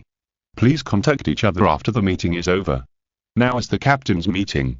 Then, each division reported the losses and casualties in the King's Seal incident, and formulated the subsequent replenishment of materials, funds and resources for each division. As for the 3rd and 5th divisions, which are now vacant captain positions, they naturally have no chance to directly divide the pie. They can only wait until the distribution of the other divisions is completed, and then divide the remaining pie into the hands of the 3rd and 5th divisions. This is the reality inside the GOTY 13 divisions. In addition to allowing the various divisions to maintain competition, it is also to further highlight the status of the captain and establish authority. After this topic was over, the focus of the captain's meeting inevitably returned to the King's Seal. During this time, the 2nd Division, the 6th Division, the 8th Division, the 12th Division, and the 13th Division have been searching for the traces of the King's Seal in Soul Society and the living world with almost all their efforts. However, the result is obviously nothing. "So, your conclusion is that the King's Seal has disappeared?" Yamamoto Seireitei Shibukuni asked. Several captains looked at each other, and finally Yukita Joshua coughed lightly, stepped out of the line and spoke. "Captain-in-Chief, the situation at the time was witnessed by Captain Kuku and Captain Unohana. After Aizen Sosok seized the King's Seal suddenly burst into light after being hit by the spirit arrow and completely disappeared." After a pause, Yukita Joshua continued. "During this period, Captain Kuku and I have also consulted a large number of ancient books and entered the Great Spiritual Book Corridor, and have consulted a large number of contents related to the King's Seal, but there is no relevant record. And Captain Kurosachi Meirei recorded the power fluctuations of the King's Seal at the time, which is consistent with the previous use of the King's Seal by Sojiro Kusanagi for spatial transfer. Based on the possibility that Aizen Sosok was able to use the power of the King's Seal for the first time. Therefore, after discussing with several captains, the preliminary conclusion reached is that the King's Seal has spatially transferred on its own due to unknown reasons." Yamamoto Seireitei Shibukuni heard this, and after a moment of silence, he spoke. "The King's Seal is of great importance, and we must not give up the search. The 2nd Division and the 8th Division must continue to pay attention to any traces related to the King's Seal." "Yes." Seireitei and Kokushansui responded. Then, Yukita Joshua took the initiative to speak. "Captain, in view of the King's Seal incident, a large number of Aranses under Aizen Sosok attacked Karakura town. Although the Aranses eventually chose to retreat on their own under the resistance of Urehara Kisuke, Shuin Yorishi, Murates and the Masked Corps. But from this we can see that Aizen Sosok's main target will undoubtedly be the heavy spiritual land Karakura town, and the attack of those Aranses on Karakura town can be regarded as a test to test the specific combat capabilities of Urehara Kisuke and the Masked Corps in preparation for the next full-scale attack." End of this chapter. Thank you very much for reaching the end. Don't forget to like, Looking for more exclusive content and immediate access? Subscribe to our Patreon. Remember, every like, subscription, or donation encourages us to continue. Thanks to everyone. See you in the next video.